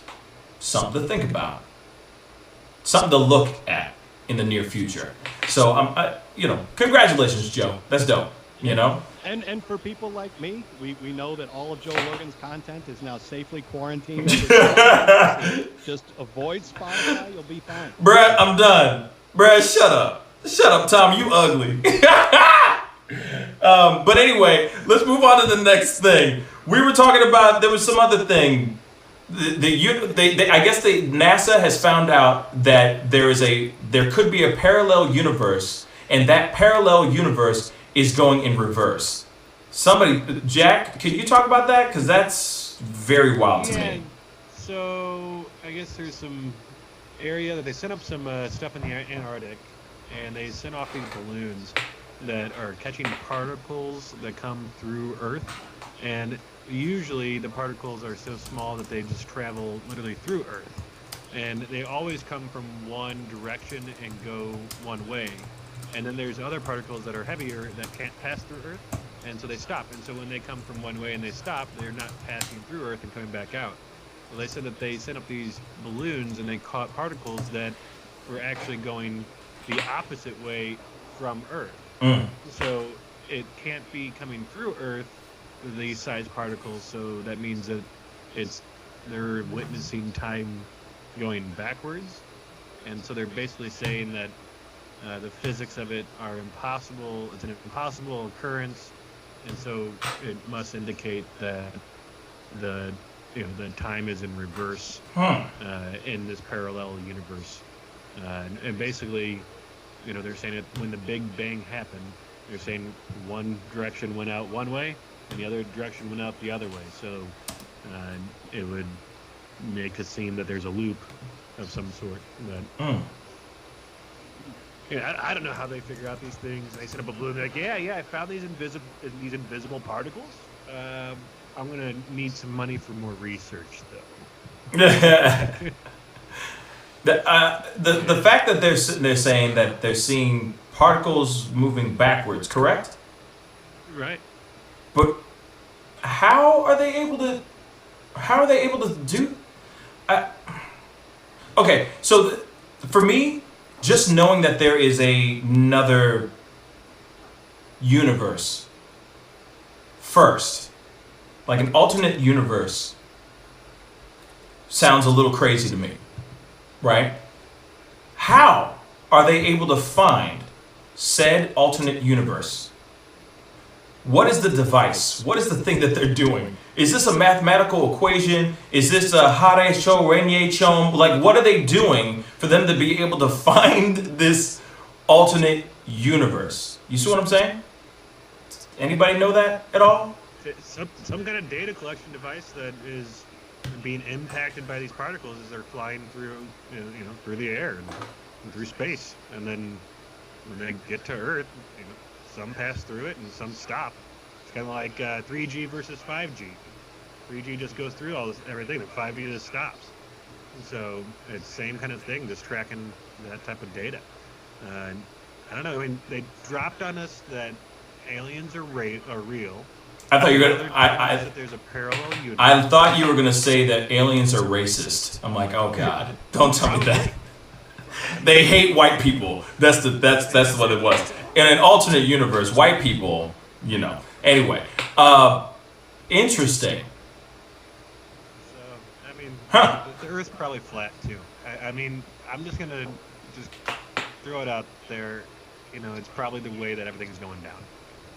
It's interesting that they're giving us all these little tidbits of half information, like the UFO thing and now the alternate universe thing. It's almost like they don't want us thinking about other stuff that's going on right now. They want to distract us and take our mind off of things a little bit. Isn't it ironic?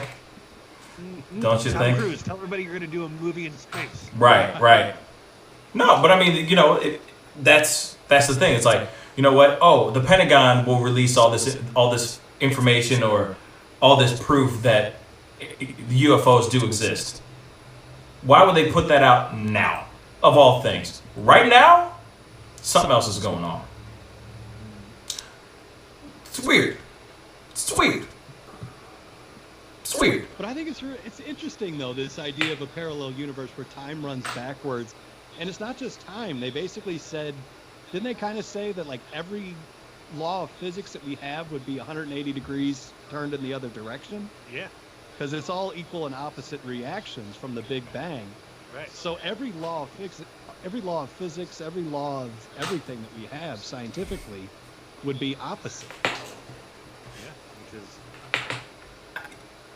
I don't know, it's really crazy to think about. I was trying to wrap my head around it last night after reading that article, and I was like, you know, I don't know. It's kind of, I guess it's rocket science, and you know. Yeah. And it's. I mean, if life is able to exist in this alternate universe, do you begin life as an old man? I mean, do you Benjamin Button? Right. Do you begin life as an old man, and then progressively get younger until your birth, and that's when you die? Yeah, man. Well, I mean, the universe was so old, right, when the Big Bang happened, that it's just a reflection? Hmm. Or is it? But I don't understand that. Like, if the Big Bang happened, and it's going in reverse, I guess that's part of the existence of saying that it's always has been and always will be. So even before the Big Bang, that it was here. Don't know. This is some really. We probably need about, I don't know, a month to talk about these things. But these are the kind of things where I would kill to have someone like a scientist on the show or something like that, a physicist or something of that sort that can actually answer some of these questions, because we can't. I mean, we could talk about it all day long till we're blue in the face, but I don't think we'll ever be able to fully grasp what they are finding, you know, or how they are finding these things, that kind of thing. So being able to have somebody on that can literally break it down, like, okay, you dumbasses, here it is.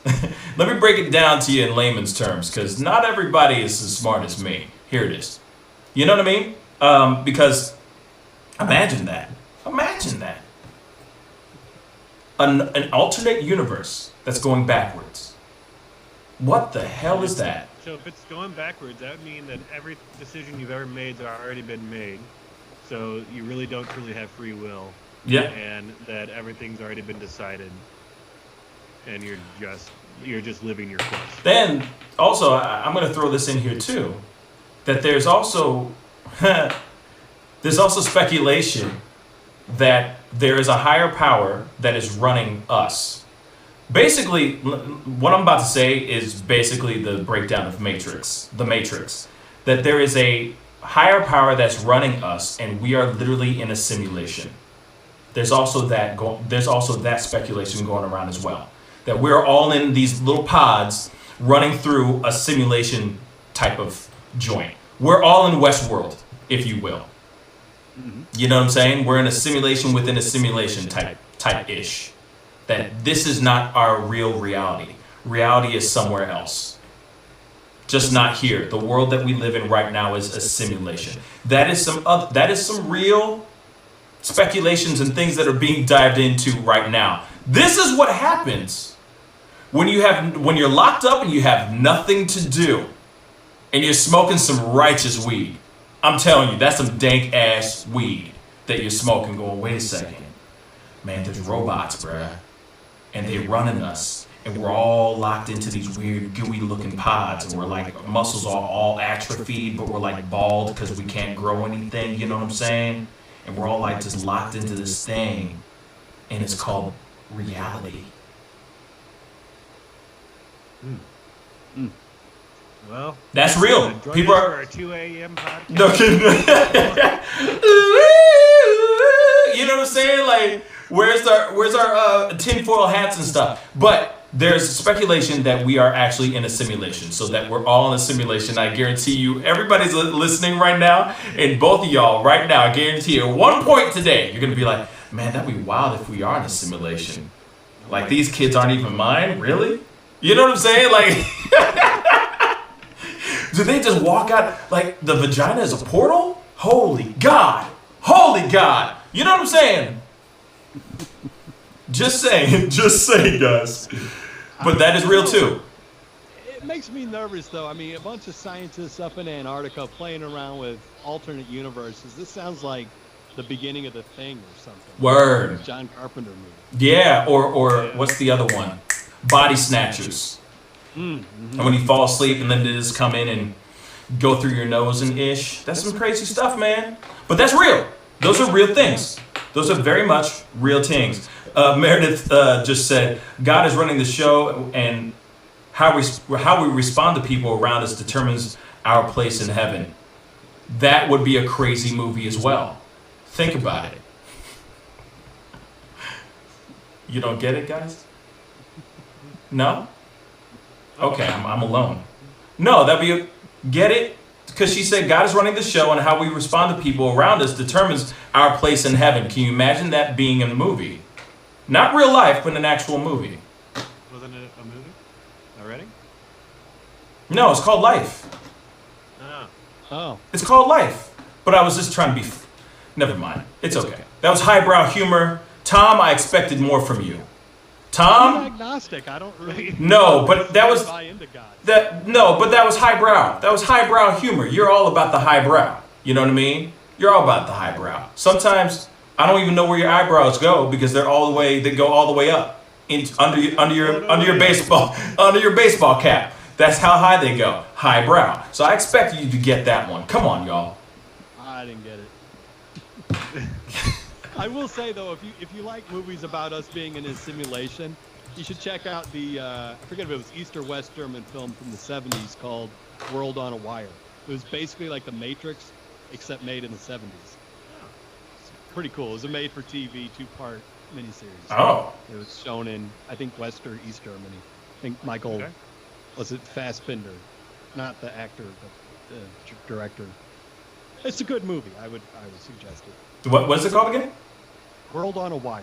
I think it's on YouTube. I'm going to check it out. Yeah, it's interesting. You know, it doesn't have the production values of a Matrix or a modern movie. You know, Right. It's Germany. But it's in still... the 70s. Right. For TV. But it's still dope. Like I said, somebody smoked some righteous weed and said, damn, what if we are in a simulation? You know what I'm saying? Or they're on acid or DMT or whatever, and realizing, whoa, what if we are beyond, like, what if this is all programmed? You know?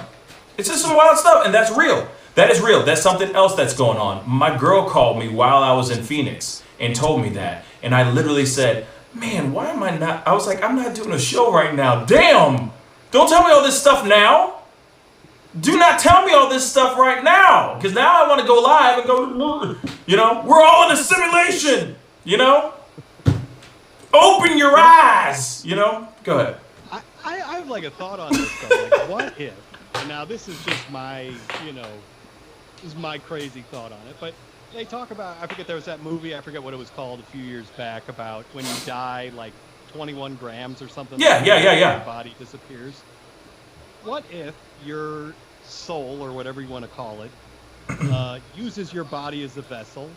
When you die, your soul goes over to this alternate universe that runs backwards, and you run through your life in reverse, trying to correct the misdeeds you've done, going chronologically. That's a movie. Yeah. That should be a movie. I'm sorry, I didn't mean to interrupt you. I was just like, that's a movie waiting to happen. That would be some wild-ish. Like Matrix 4 should be that. Going all the way back to the beginning. Everyone would just be talking in reverse? No. Think about it. Okay, so Family Guy did this too, which was really cool. They did a when we talk about intelligent things, or when we're waxing philosophy, somehow Family Guy gets brought up. Anyway, moving on. Family Guy did this where they did a reverse. Yes, there were things that were going on in reverse, like cars going backwards and whatnot, but the dialogue was still happening in fast forward, if that makes sense. So you would be seeing events that were happening, but it would be going backwards, but the events would still be forward time, if that makes sense. Yeah, because otherwise it wouldn't make sense. Yes. No, true. But think about it. So instead of it being, you're actually just talking, but everything's still going in reverse, in a way.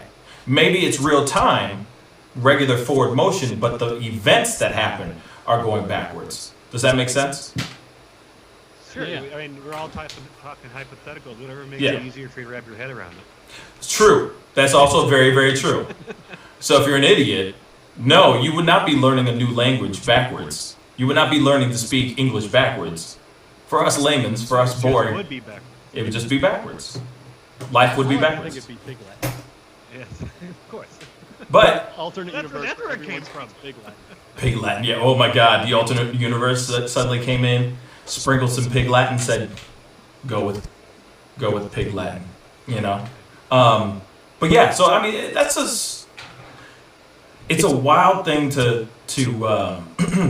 wrap my mind around. That's some crazy stuff, man. I ain't gonna lie. That's the fact that we could be in a simulation, to there could be an alternate universe that's running backwards, to Donald Trump being president. It's just all wild stuff to me, man. All wild stuff. Doesn't matter. Didn't we already have our everyman? It's opposite in the parallel universe, and maybe Trump isn't president. So we got to figure out how to get in that universe. No kidding. Get the hell out of here. But then imagine this. But imagine this. What if our universe, like, you know, there's a lot of people that love Obama. Let's just say. So maybe Obama's happening right now in that alternate universe, and we have Trump right now. Does that make sense? If it's the opposite world, you know. Yeah. You, if it would, yeah. You guys are logically opposite, yeah. You guys are black, then I'm white, type thing.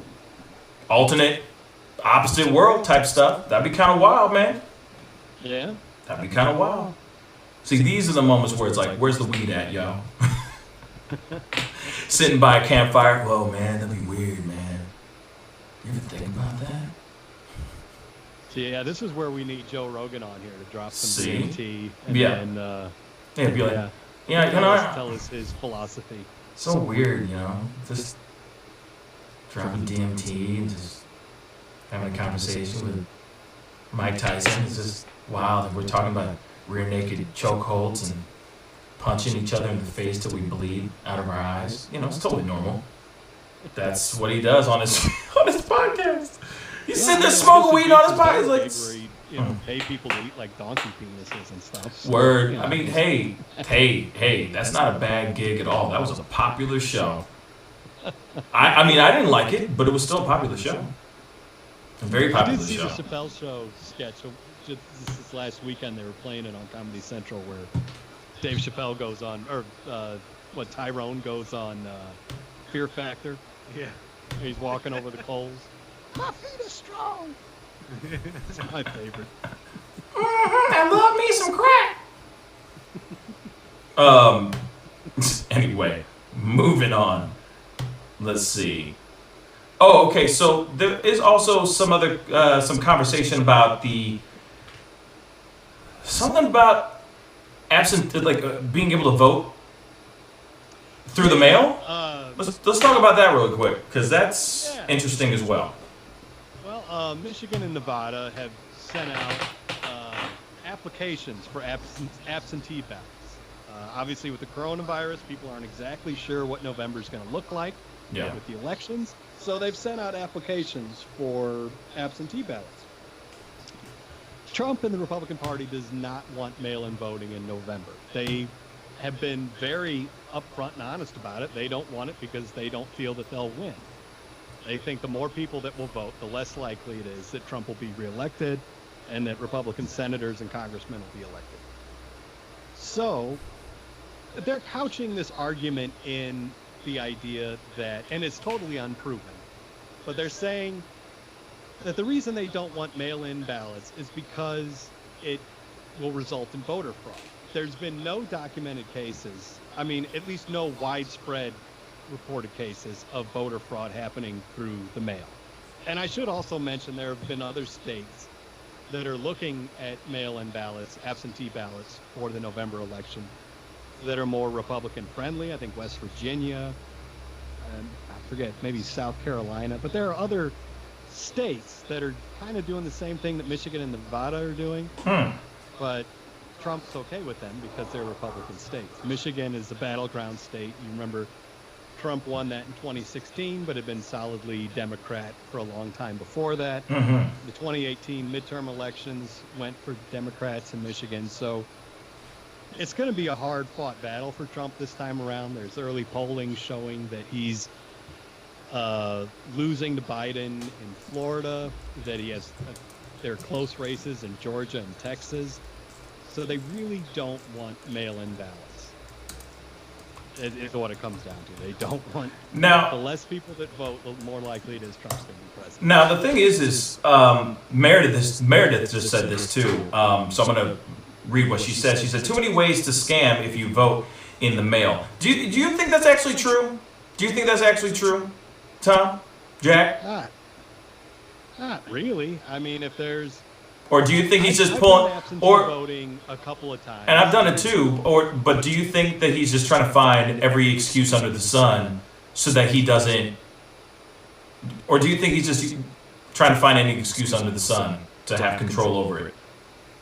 Yeah, I think there are two things going on here. A, he doesn't want absentee ballots because if the more people that will vote, the more likely it is he'll be defeated. Also, I think he's setting up a way that if he does lose in November, he can say, "Oh, well, I lost because of the fake mail-in vote." I mean, you know that's his strategy.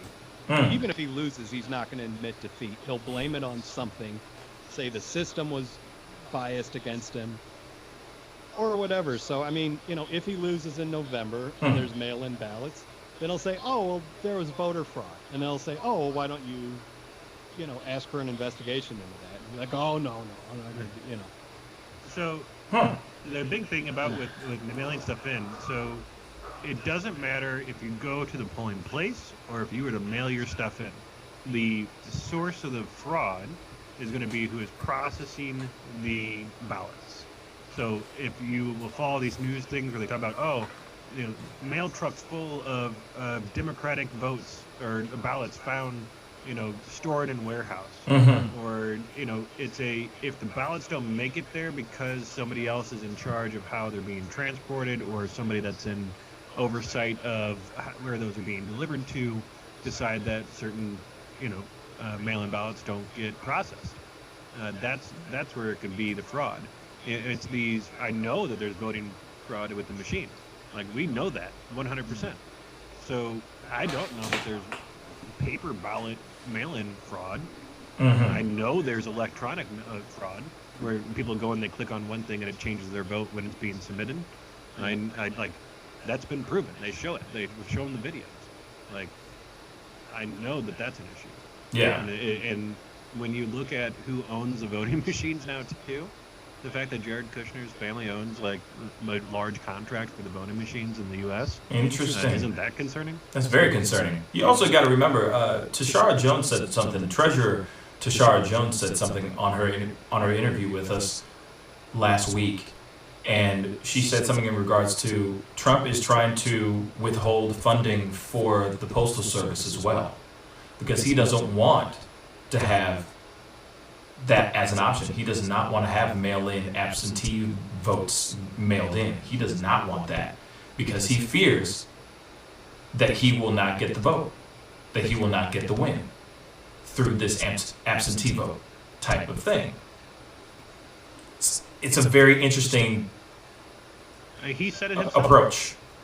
He said if mail-in ballots are allowed, a Republican will never be reelected again. Yeah, his words. He wouldn't say it, they're his words, but they were his words. Yep. Obviously, as we've already talked about this on several occasions in regards to just the system and voting and all that. I mean, it's all corrupt. Doesn't matter if you mail it in or go and press a button or check a box. It doesn't matter.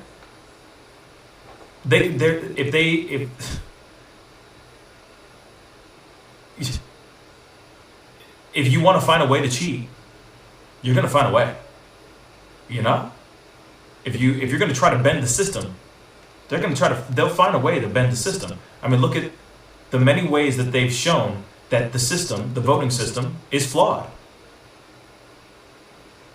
On several different situations that had nothing to do with Trump. Way before Trump even became president. There's been countless occasions where things gone to ish, where they showed things that were a little off. It all started with Gore Bush. Perfect example. where things just seemed a little off. If he does the mail-in absentee votes or not, if he really wants to grab that W, he's going to do everything he can to get that W. It don't matter. It don't matter. He's done everything his way this entire time. His whole entire damn life has been done my way. I'm sure he's going to do the same damn thing if he wants to get that W again. You know what I'm saying? Yeah. He's probably going to win anyway. Regardless if he cheats or not, he's going to win anyway. That's what I think. Unfortunately. I don't want him to win. I hope you're wrong, but you may be right. I really, really, really, really want to be wrong. I so badly want to be wrong, but at the same time, look at Biden. Sorry. He is... It's so funny because somebody just said a quote from Donald Trump Jr.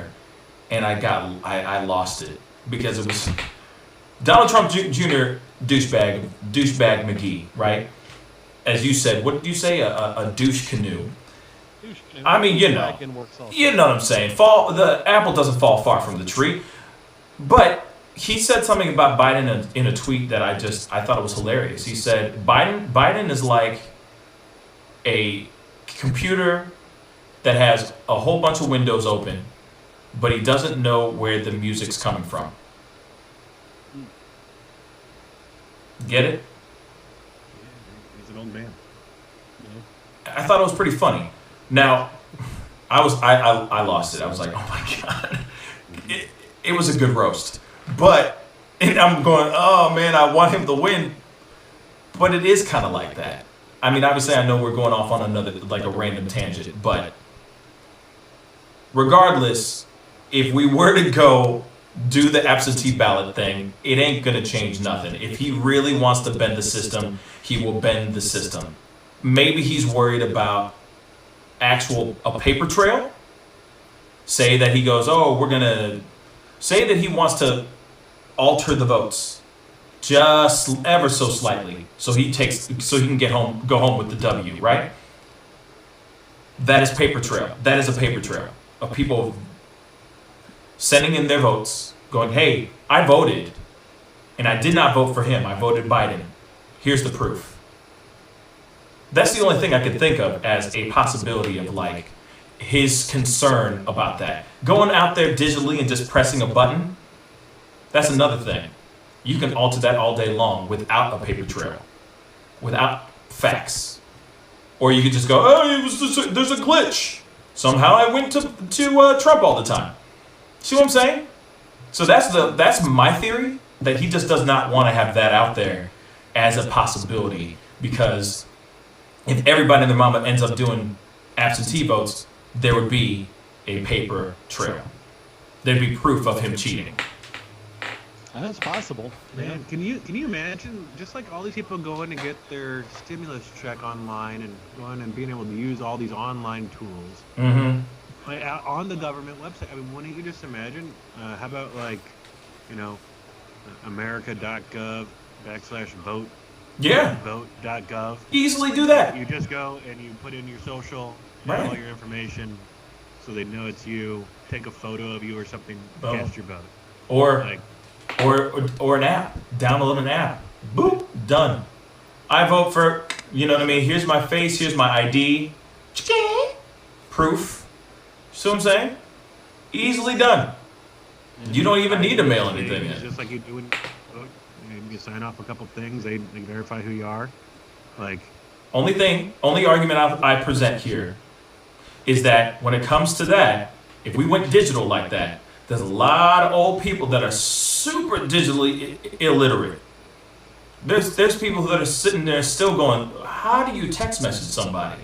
There are people out there like that. So there's a lot of people, there's a lot of old folks that would want to do something like that, but wouldn't know the first thing on how to do it. They probably accidentally end up voting for Pat Buchanan. Exactly. Should those people be voting for what the future of the United States is going to be like if they are at that age where they can't understand to pick up a phone to text? Oh, most definitely. I live near 2 nursing homes, and every time I go to vote, it's me and a bunch of a bunch of old people that went there on a bus. Yeah. Yeah. And, I'm not saying they're all not there mentally. Yeah. They didn't have to drive themselves there. Some of them didn't really look like they dressed themselves to go there. Mm-hmm. Yeah. Old people like to vote. Old people do like to vote because it's something. They like rum raisin ice cream and they like to vote. Tell me something about this rum raisin ice cream bread. Why is it that old people love that ish so much? Damn. They do. I'm like, damn. Shop and you could spot them walking in. You'd see an old guy and be like, that guy's gonna get rum raisin. Yeah. Of course, our rum raisin was always melted because it had alcohol in it. Yeah. So it was harder to freeze. So we just put in this semi-frozen rum raisin ice cream into a cone and then just watch it drip all over them. Yeah. That kind of Sometimes. for some. It's easier to eat with your dentures. Right. It's easier for them to eat that and get drunk at the same time. That's all it is. They're just trying to get straight to the point. They're like, you know what? I'm old. I've worked my balls off for all my life. F it. It's 9 a.m. It's 5 p.m. somewhere in the world. I don't give a damn. I'm tying one on right now. Let's go. Yeah. You know what I mean? F it. Rum raisin. Of all things, rum raisin. But anyway, I digress. I think you might be onto something there because my tolerance as I've gotten older to alcohol has gone way down to the point where I have like 2 beers and I'm like, okay, I gotta take a nap. Mm-hmm. Maybe by the time I'm like 80, it'll be like, okay, I'll have a scoop of rum raisin ice cream and I'm gonna be hammered. You're gonna be like, ah! You're like, the aliens are coming to invade. You know what I'm saying? Calling up ex-girlfriends. Hate ya! You evil witch! Calling up ex-girlfriends. Oh, she died. Yep. Oh. Yeah, she should've. That's what she gets. Well, that's what she gets. She's just living in reverse now, Tom. Oh, that's right. Yeah. She is living in reverse. Aw. Man. So then she goes back to where she met you and she's like, thank God I'm not dating that guy. Yeah, that's probably true. She wouldn't be wrong about that. Oh man. Let's go into a quick commercial break because we've been talking solid for a good long time. So we're gonna go into a quick commercial break. We will be right back. This is the Pascal Show. Bye. Real is what's real to me. Well, don't shoot the messenger, son. Visiting hours are over at 9.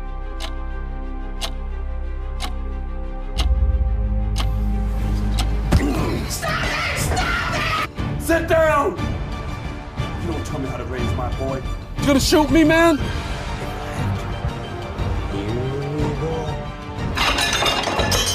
Why don't you meet up? I just need you to tell him this for me, man. I'm out. You need to go to the cemetery. No! God's plan? Yes. The hell with that. You got $1? No, we don't, man. Sorry.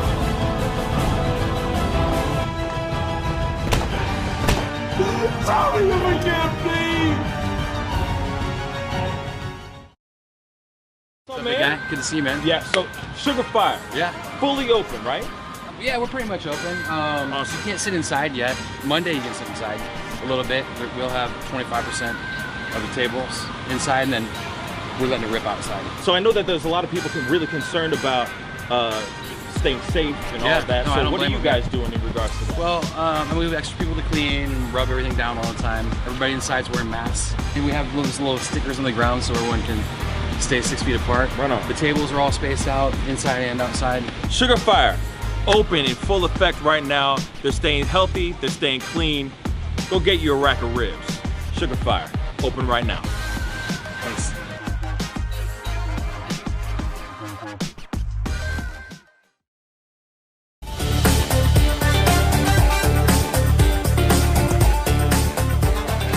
I'm sorry, I can't make this interview boring because this man is too exciting as a host. And I'm truly saying this, and if y'all can't do this, me and this man here is going to leave and go somewhere else where we can get some love. I want everyone in the building to say, I love Pascal on the count of 3. 1, 2, 3. Wow.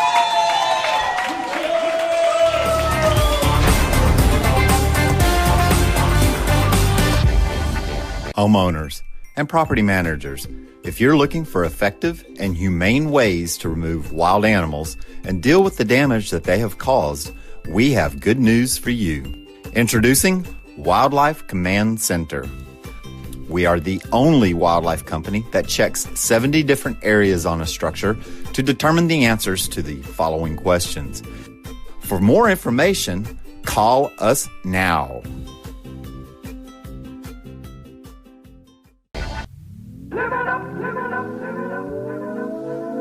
The Fur and Leather Center, providing the highest of fur and leather goods.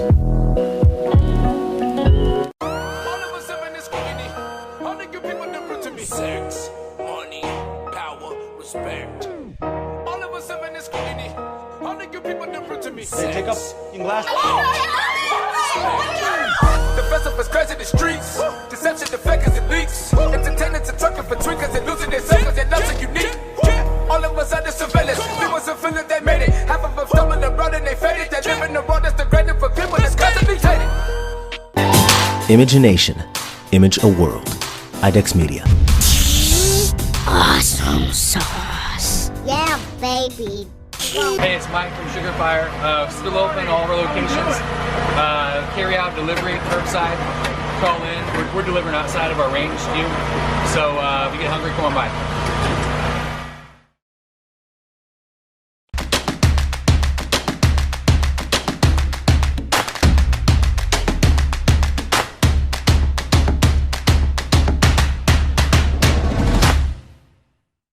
Hey, welcome back, guys. Thank you guys so much for tuning in. Like I always say, hit that subscribe button on our YouTube channel. And of course, hit that like button underneath this feed if you're enjoying our conversations and all that good-ish. Anyway, we're going back into some more news because, you know, there's a lot of things that are going on in the world.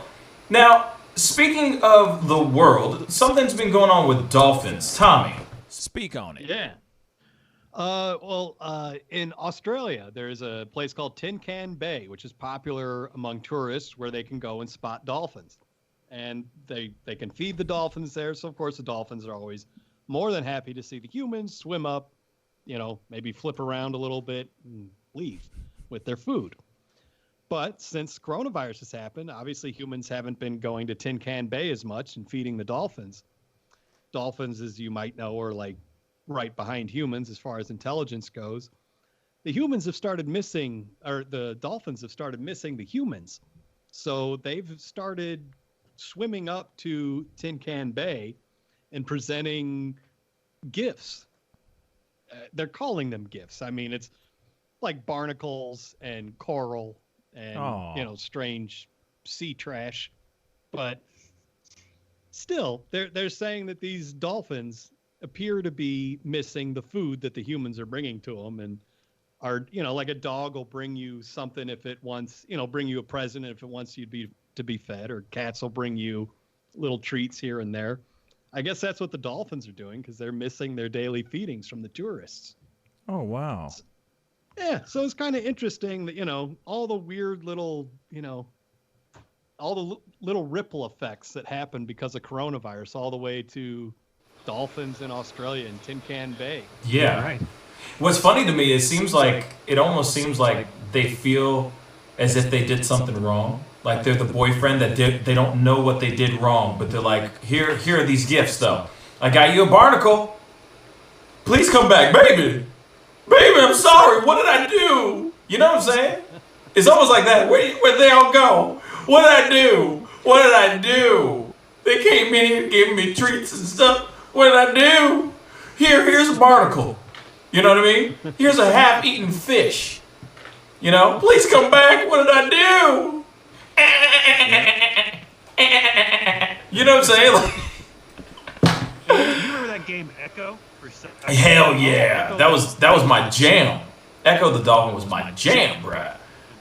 I love that. I never figured out how to play that game. I love swimming around as Echo, but I never like figured out how to progress to different levels or anything like that. Never figured that out. Probably had to go bring some things to tourists. Yes. They call him Flipper, faster than lightning. Anyway, and Flipper's just going, like, just what did I do? What did I do? funny. Where's a barnacle? Here's a barnacle. Here's some coral from The Walking Dead. Coral. Get it? Coral. But that's cute. That's hella cute. But but the dolphins do sound like they're like the boyfriend that got broken up with, and they don't know why they got dumped. They're just like, why did I get dumped? Do I need to do more? I'll do more. That is cute though. How they need human interaction like that. That's cute. That's hella cute. I know. You often think about like, oh, the world. Nature and fish and animals and all that would be better off without humans, but at least in the case of dolphins, they would miss us if we were gone. At least the ones at Tin Can Bay. Yeah, I mean, they just miss us because we're not giving them food. That's right. You know what I'm saying? Like these dogs, they're happy to see us. Why? Because we give them food. Yep. That's why you see my cats over me every morning, because they want me to feed them. Yes. I already have fed them, but now they want to be fed again. Oh yeah, they're giving you the look like, are you gonna eat me? Are you not eat me? Are you gonna feed me? No. F you. And they just walk away. It's like, what? Crazy. Cats are the moodiest pets in the world. Meredith just said, shout out to Meredith for all these crazy comments. Not crazy, I mean just for the comments and everything. She said, I would be one of those people that would sneak food to them and probably get arrested for it. Meanwhile, the prisons are letting out cons because of the Rona. I'm like, yep, that's true. She'd be like, I got my rights. It's my freedom if I want to. It's my freedom. It's my right to feed a dolphin if I want to. And yet she gets arrested. Yeah, on a private beach. You're trespassing, ma'am. I'm wearing a mask. You do not want to give the Rona to Flipper. How darest thou?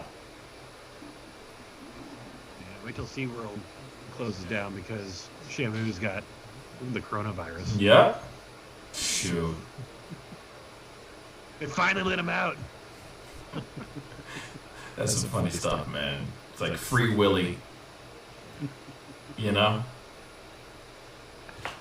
Their fin is folded over because they're they're in captivity. They're sad in this captivity. Yeah. Shoot, they're like, give me the Rona and let me go into the sea. Please. Right. Let me go to the sea. Man, oh man. I'm going to try to lick these tourists that are here, see if I can catch it on purpose. Right. Man. So, also, there was something else about Hobby Lobby. Like, okay, of all things, why would Hobby Lobby be on? Why would the Hobby Lobby be on the phone, like on the news at all? You know? Yeah. Well, like what the heck is going on? It's one of those corporations that bills itself as a Christian company, which there's nothing wrong with that. But sometimes, they take a little too far. But they have their Museum of the Bible in Washington, D.C. that's owned by Hobby Lobby. Mm-hmm. And they've come under fire for a lot of stuff recently as far as how they've procured some of the artifacts in the Museum of the Bible. A lot of it, people say, has been bought through the black market. Not, that they've been, with all the unrest going on in Iraq and Afghanistan, that they've been raiding the Middle East for artifacts that don't rightfully belong to them. One of which is the Epic of Gilgamesh. For those of you who don't know, the Epic of Gilgamesh is the oldest creation tale on Earth. It's also widely understood to be, if not the oldest piece of written literature, one of the oldest pieces. So the Museum of the Bible, which is owned by Hobby Lobby, procured a 3,500-year-old clay tablet, which is part of the Epic of Gilgamesh tale. What? And Hobby Lobby says that they bought it under false pretenses. They bought it in 2014 from Christie's auction house for $1.7 million. They say Christie's did not give an accurate rundown of the history of the clay tablet, how it got to the auction block. what actually happened, how they got it, was after the U.S. went into Iraq in '91, after Iraq invaded Kuwait. You know, we kind of destabilized Iraq enough that parts of Iraq fell under, you know, I guess, warlord control. And some of the museums in Iraq were raided during that time. And one of the artifacts that was raided from the museum was this tablet from the Epic of Gilgamesh, which then was sold through it was bought at like a London apartment. They had a guy who just had a whole bunch of these stolen artifacts laid out on the floor of his London apartment, including one of the oldest pieces of written literature ever. And a guy bought it from him and shipped it back over to the United States, and then it ended up, he ended up selling it, and I think then it ended up getting sold again at Christie's. And, but yeah, Hobby Lobby's saying that they had no idea that this was stolen artifact. Can you pause for a second? Yeah. I don't mean to go back for a second, but what, and I know I'm going to sound really dumb when I say this, so precursor. How does Hobby Lobby have anything to do with this tablet? That's the part I'm confused about. Hobby Lobby, like what? They're like, is Hobby Lobby this Museum of the Bible? Say that again? They own this museum. There's a Museum of the Bible. It's called the Museum of the Bible. It's in Washington, D.C., and it's owned by the owner of Hobby Lobby. Thank you. Okay. So he's gone out of his way to buy all kinds of weird artifacts from the Middle East. Wow. Which is destabilized as the Middle East is right now. A lot of people are saying he's getting these things through underhanded ways, that he's giving money possibly to terrorists in order to get these things, that these might be artifacts that ISIS stole and then passed through the black market from ISIS to Hobby Lobby owner. So it's a thing. They've been catching a lot of flack for how they procure their artifacts for a while, but this is probably the biggest instance of it, because the Epic of Gilgamesh is, it's I mean, obviously they paid $1.7 million for it, but it's kind of a priceless artifact. But it sounds like they got through. That is questionable means. So yeah. What was their intention? Were they going to turn it into a replica so they could sell it at all the different stores? Yeah, that's what I was going to ask too. No, I mean it's strictly to put on display at their Washington D.C. Museum. So he's just the owner of Hobby Lobby is just a collector of religious artifacts, basically. And has this museum that obviously I guess people can pay to go into in DC and see things. And so he's sitting here and denying the fact that he even knew that this was something that was sold on the black market, pretty much. Right, and he might have a case for it, because he did buy it at Christie's, and apparently Christie's did not have the factual information on how the artifact was procured. They have like what's the certificate of authenticity, and give the history of how it got to the auction block. Wouldn't anybody ask that though? Wouldn't anybody ask that? But wouldn't anybody ask that though? I mean, think about it. If somebody had the Holy freaking Grail, right? Yeah. And you're just walking into Christie's or into some auction, very high-end auction place or block or whatever you want to call it, and wouldn't anybody sit there? I mean, it's the Holy freaking Grail.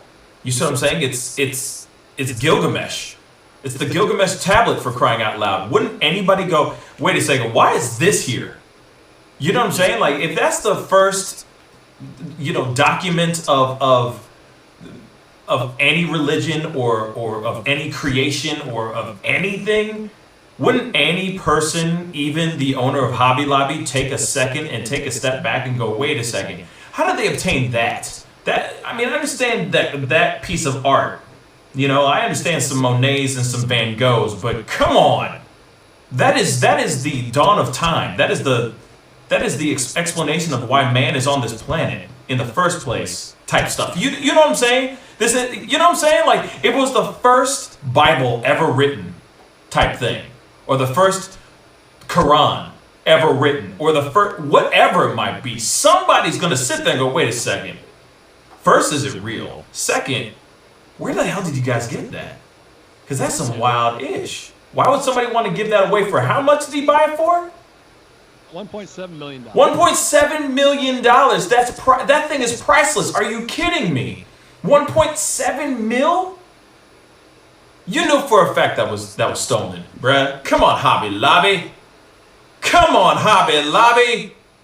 You know for a fact. In Hobby Lobby's defense, that Christie's did say that the history, they maybe gave a false history as far as where it came from. They said that it was bought, that it was sold at an auction in San Francisco in 1981, which is categorically false. It wasn't brought into the United States until 2004 or something. And what's funny to me is that you are literally looking it up and getting that fact. So if you are some big collector of religious artifacts, and suddenly out of nowhere, you know what the heck this thing is, if you are in that life, if you about that religious life, artifact life, or if you run your own damn religious artifact museum, for crying out loud, you know for a fact that you know your ish. All you gotta do is Google, love, Google, and all of a sudden you go, oh, wait a second, that's not true. This thing is stolen. This thing is stolen. You know for a fact that dude knew that stuff was stolen. That was on black market ish. Come on, man. Come on. Get out of here, Hobby Lobby. Hobby Lobby, quit lying. Quit lying. You got Gilgamesh. I'm sure that thing's glowing every time you lie. Come on now. Shoot. I'm just being real. You know for a fact that dude knew what was going on. That's why he got it for the cheap 9s and 9s. Because that thing is priceless. And you got it for 1.7 mil? Get out of here. That's $1.7 million for that. If they had the original Holy Grail and you bought it for let's just say $1 million, that is ridiculous. You're going, where did it come from? Actually, what they should have said is, well, it fell off the back of a truck.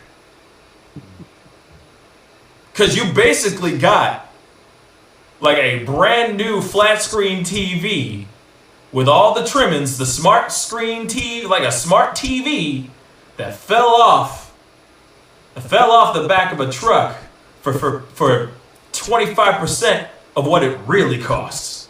You know what I'm saying? Come on, y'all. Yeah. You know for a fact he lying. Damn. He probably went there and was like, yeah, I'm going to buy this thing. And I know that we're going to get the news for it. So 1.7 million will turn into $25 million free advertising. Yeah, possibly. Facts. It's on every single news station. Right. About Hobby Lobby. But at the same time, it doesn't matter that people are looking at that in a good way. He's coming off like a thief. He's coming off like a bad dude. Hobby Lobby is very, it's like a Christian owned company. This is not very Christian of you if you're lying. So, you see what I'm saying? Wait, hold on, no. Isn't it definitely Christian? Yeah. Going in and pillaging and taking away other. Oh dear God, here we go. That's definitely Christian. Yeah, thanks, Jack. No, that's true. But at the same time, come on now. Come on now. How do you think where we're at? Where we're at? Yeah, no, true. You know, why do you think, a good portion of wonder why most of my people are under the Christian umbrella instead of the Muslim umbrella. Why? Because of Christianity. What happened with the Crusades? Believe in Jesus Christ. No? Shink! You're dead. You know what I mean? So I get it. I get that part. All I'm saying is for what Christianity stands for and the fact that they are, it's like Chick-fil-A, the whole nine. If Chick-fil-A, the owners of Chick-fil-A said, oh yeah, we didn't know that this artifact was stolen. That's so wild to us. It's like, no, that is very unchristian of you. Lying like that. How darest thou? Chicken? This isn't chicken. This isn't real chicken. The hell? You've been lying this whole time? Anyway. That's interesting. Gilgamesh, of all things. Yeah. It fell off a truck. Real talk. I just didn't know where. Google, love. Google. And if you're going, okay, from 2004 till now, where did it go? Well, it was probably stolen and hidden somewhere for a good long time. If that's the case. There's got to be a way that you can track where the tablet went. You know what I'm saying? I get it. It's not like you can hit find my iPhone. You know, it's not like an app where you just go, boop, where's my tablet? I get it. But at the same time, that's not, nah. That makes him sound very stupid.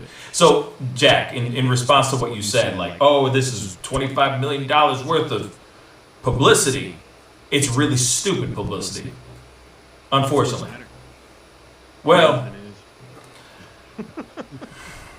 and I should also... The skepticism out of this man is unbelievable. Anyway, go ahead. I have said, you know, I mean, yeah, it's very likely that Hobby Lobby knew it was stolen, but they claim that they did not. And Christie's, they claim, omitted any mention of it being bought at a London apartment. Yeah. Christie says that it was bought in an 81, at a San Francisco auction in 1981. So... Can you imagine that auctioneer? Hobby Lobby says that they bought it thinking that it was sold in 1981 in San Francisco, and that Christie's is also not refunding the money to Hobby Lobby because the artifact has been seized by government agents and is being sent back to Iraq. But so they're out $1.7 million, but Christie's is refusing to refund the purchase price of the Epic of Gilgamesh. Yeah. Like, you know, so, and the red violin goes to the man in the smock. Yes, coming up is the Gilgamesh. The Gilgamesh. It is starting at $1 million. 1981, it was at this place, and 2004 fell off the truck. And the thing is for starting at $1 million. First bid. Man on the phone says he wants to, you know, it's like, what the? Yeah. Let's forget that it fell off a truck. Let's push that to the side. That's not important. What's important is that it's a religious artifact. That's some wild stuff. But anyway, interesting, guys. Hobby Lobby. Come on, Hobby Lobby. Quit lying, Hobby Lobby. You know for a fact where it was.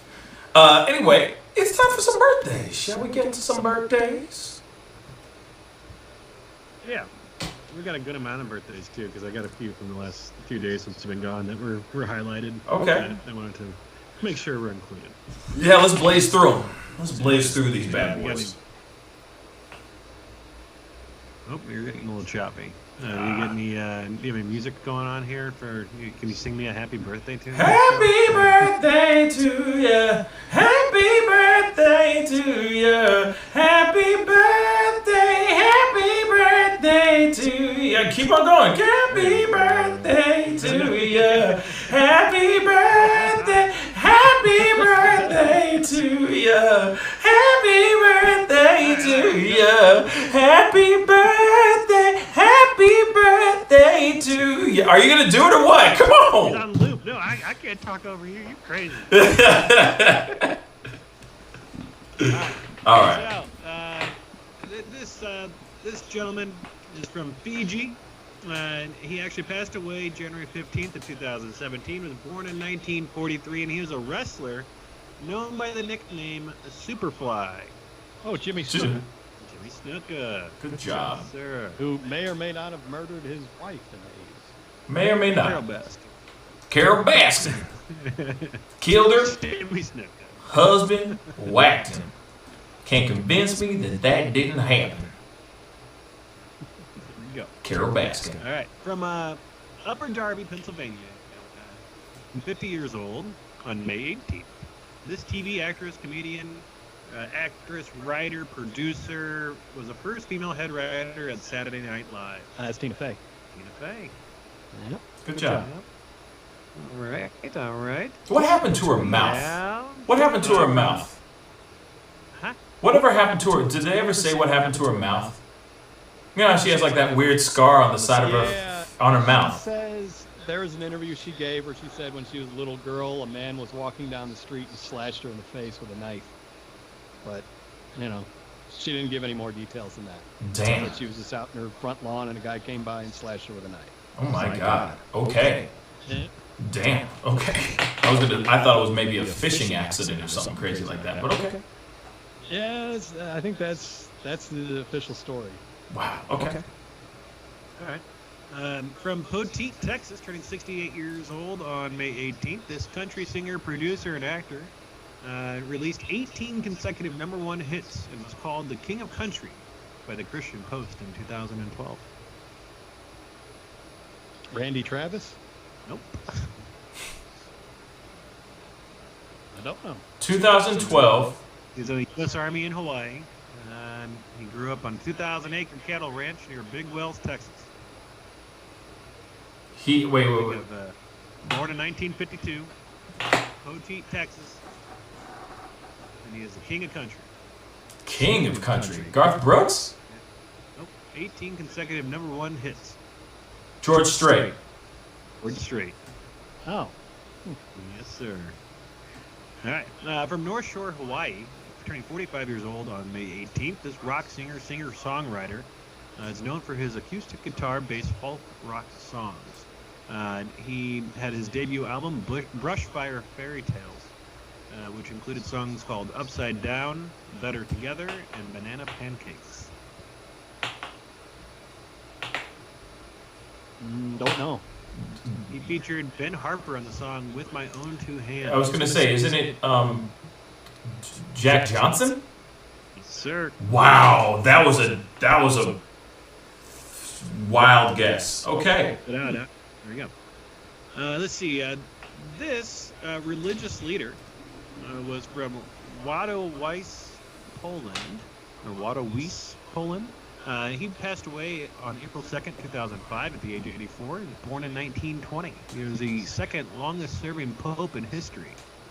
For the Pope John Catholic Paul II. JP2. Correct. Yeah. JP2, we love you. There we go.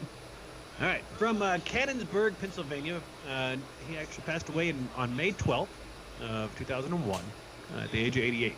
But this pop singer was a prominent singer in the 1930s and 40s and best known for his songs including Don't Let the Stars Get in Your Eyes and Catch a Falling Star.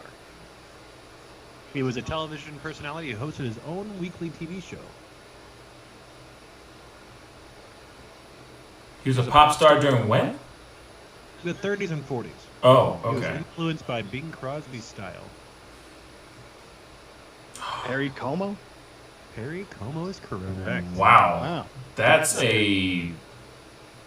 Okay. Nice. Nicely done.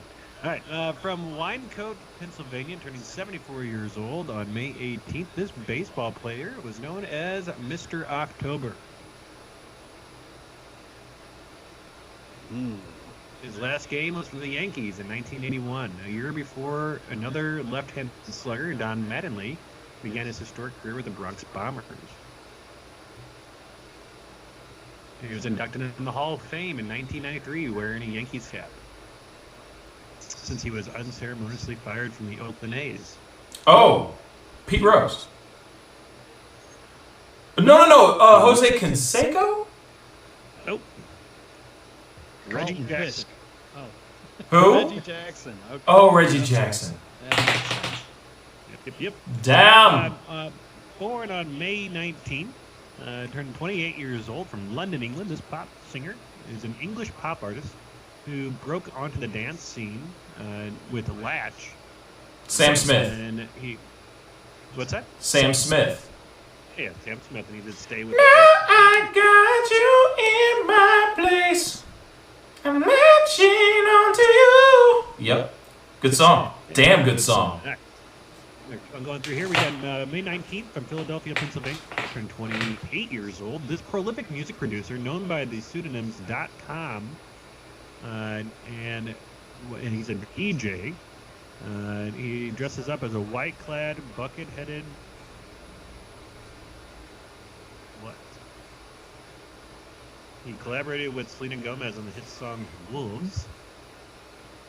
His song Alone reached the U.S. Billboard Hot 100 charts in 2017. There's a bucket on his head? It kind of looks like a bucket. It's a white-clad, bucket-headed... Mouse. Oh, it starts with an M. This is Marshmallow. Marshmallow, damn it. Yes. All right. From Memphis, Tennessee, on May 19th, turned 39 years old. He was born Mario Mims. He's from a Tennessee-based rapper who released a studio album Live from the Kitchen in 2012. Notable records include I Am, The Art of Hustle, and I Still Am. He has the collective music group, aka CMG. He's featured on 2 Chainz's song Boo.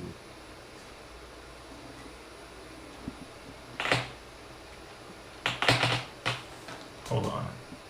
Released a debut album titled Youngsters on a Come Up under the alias Lil Yo. And he changed his name to what? If he was Lil Yo. Big Yo? Yo Gotti. Gotti. Yep. Thank you. Right. From Grenoble, France, he passed away January 27th, 1993 at the age of 46. Now, this wrestler was an iconic WWF Hall of Andre Famer. the Giant. Giant is correct. I saw him wrestle at the arena. Oh, did you? Yeah. Moving on. That's awesome. All right. I'm kidding. From Omaha, Nebraska, he passed away February 21st, 1965 at the age of 39. 39. On May 19th, this religious leader is an iconic Muslim minister, leader of the Nation of Islam, and human rights activist. Malcolm X. Correct. Let's see here. We got from London, England. He actually passed away April 30th, 2019, so just last year, at the age of 74. He earned the place in cinematic history for his role as Chewbacca. Oh, I don't know his name. Yes.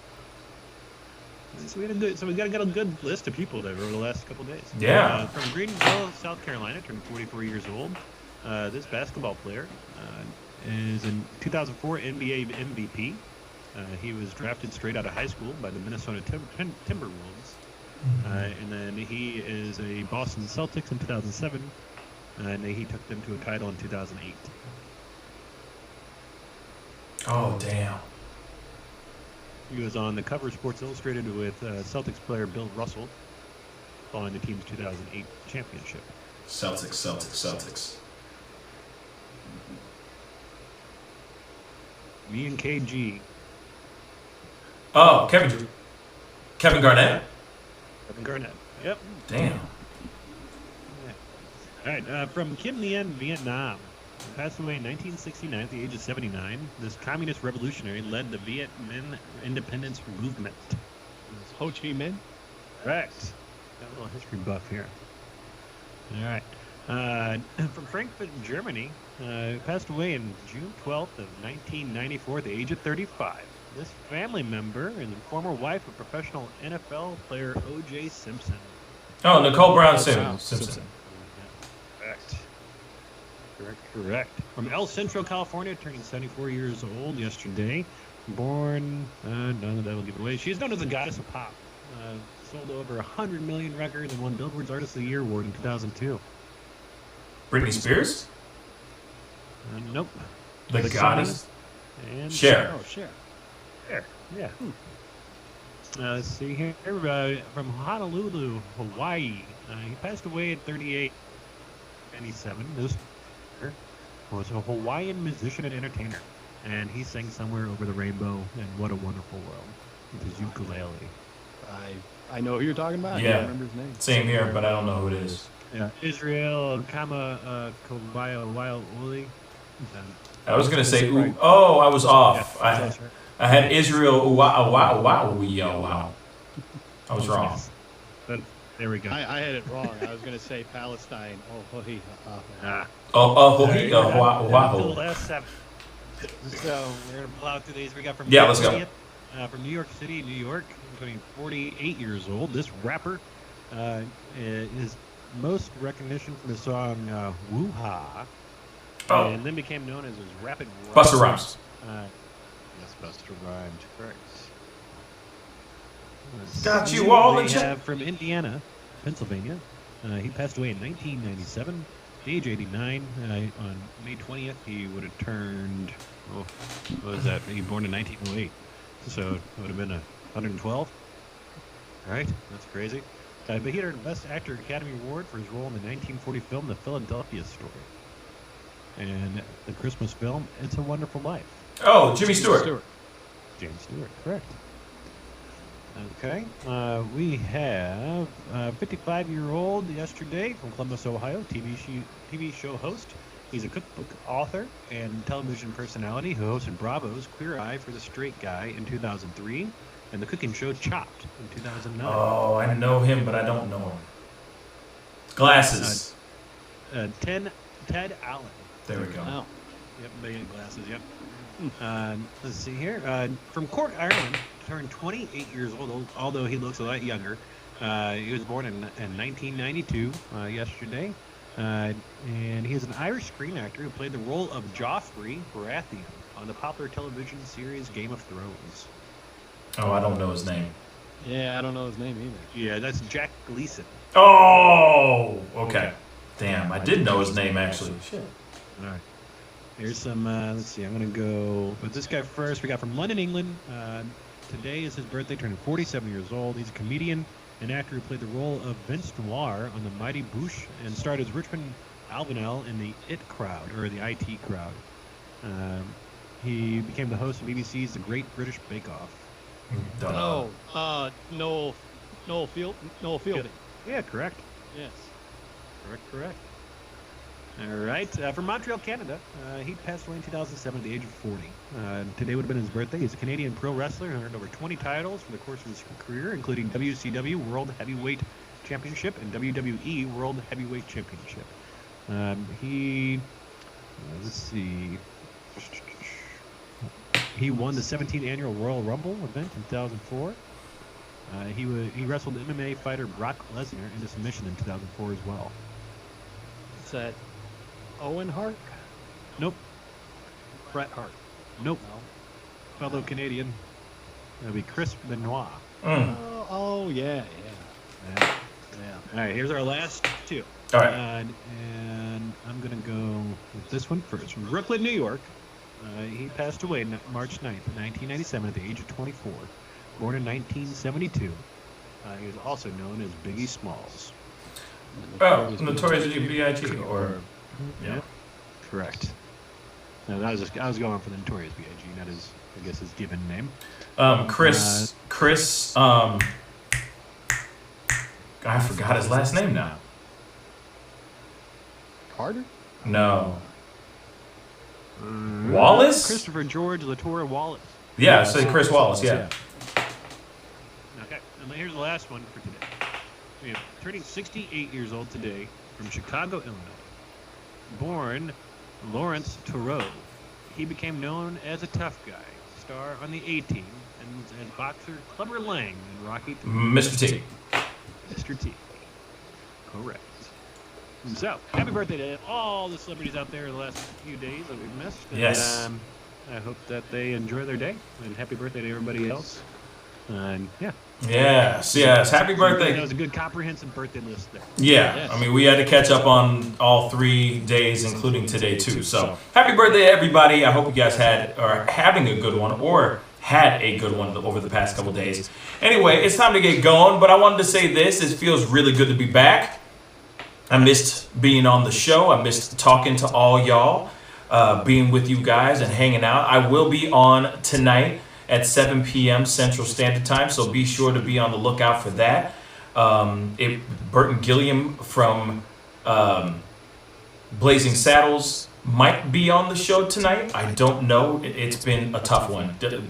He was supposed to be on this morning, and then it's just been every time that I talk to the people who are, you know, representing him and all that, they keep changing times and days and all that. So hopefully he will be on later on tonight. If not, I'm sure he'll be on sometime later on this week or sometime at the top of next week or something like that. But I will most definitely be on tonight, hanging out with you guys. You know, I'm going to try to get you guys to call in, hang out. We can talk about all the stuff that we talked about today. And also, there's always going to be some sort of breaking news that we are going to cover tonight as well. So be on the lookout for that. Maybe my sister will be on, maybe not. We will see. But anyway, Tom, Jack, thank you guys so much for being on. It really means a lot, as always. And like I said, guys, I mean, you know, just be safe out there. Wear a mask anytime you can. Everywhere we go now, there's a mandate now that we have to abide by if we want to continue getting back to some sort of normalcy. And unfortunately, wearing a mask is right now one of those things. Just abide by the rules. We get what we need to do so we can go on and live our lives. That's it, you know? So be safe out there, stay healthy, and be smart, all right? Gotta get going. Be good to yourselves. Be good to one another. And I'll see you guys at 7 p.m. Central Standard Time. This is The Pascal Show. Bye! Yo, Mike, what's up, man? Good to see you, man. Yeah, so Sugar Fire. Yeah. Fully open, right?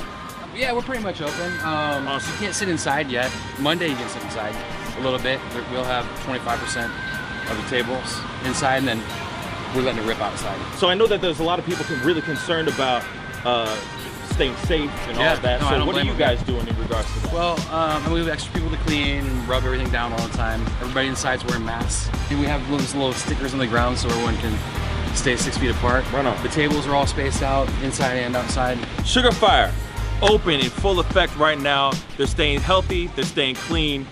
Go get you a rack of ribs. Sugar Fire, open right now. Thanks.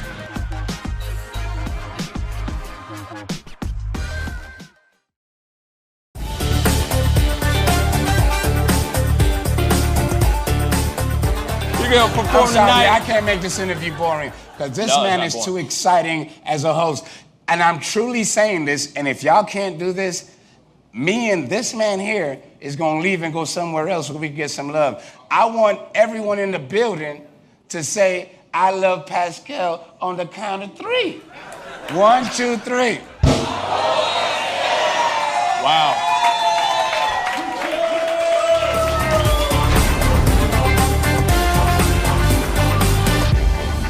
Homeowners and property managers, if you're looking for effective and humane ways to remove wild animals and deal with the damage that they have caused, we have good news for you. Introducing Wildlife Command Center.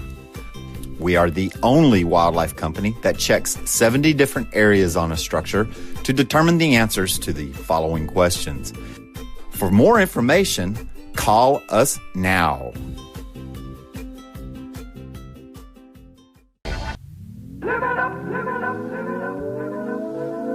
The Fur and Leather Center, providing the highest of fur and leather goods.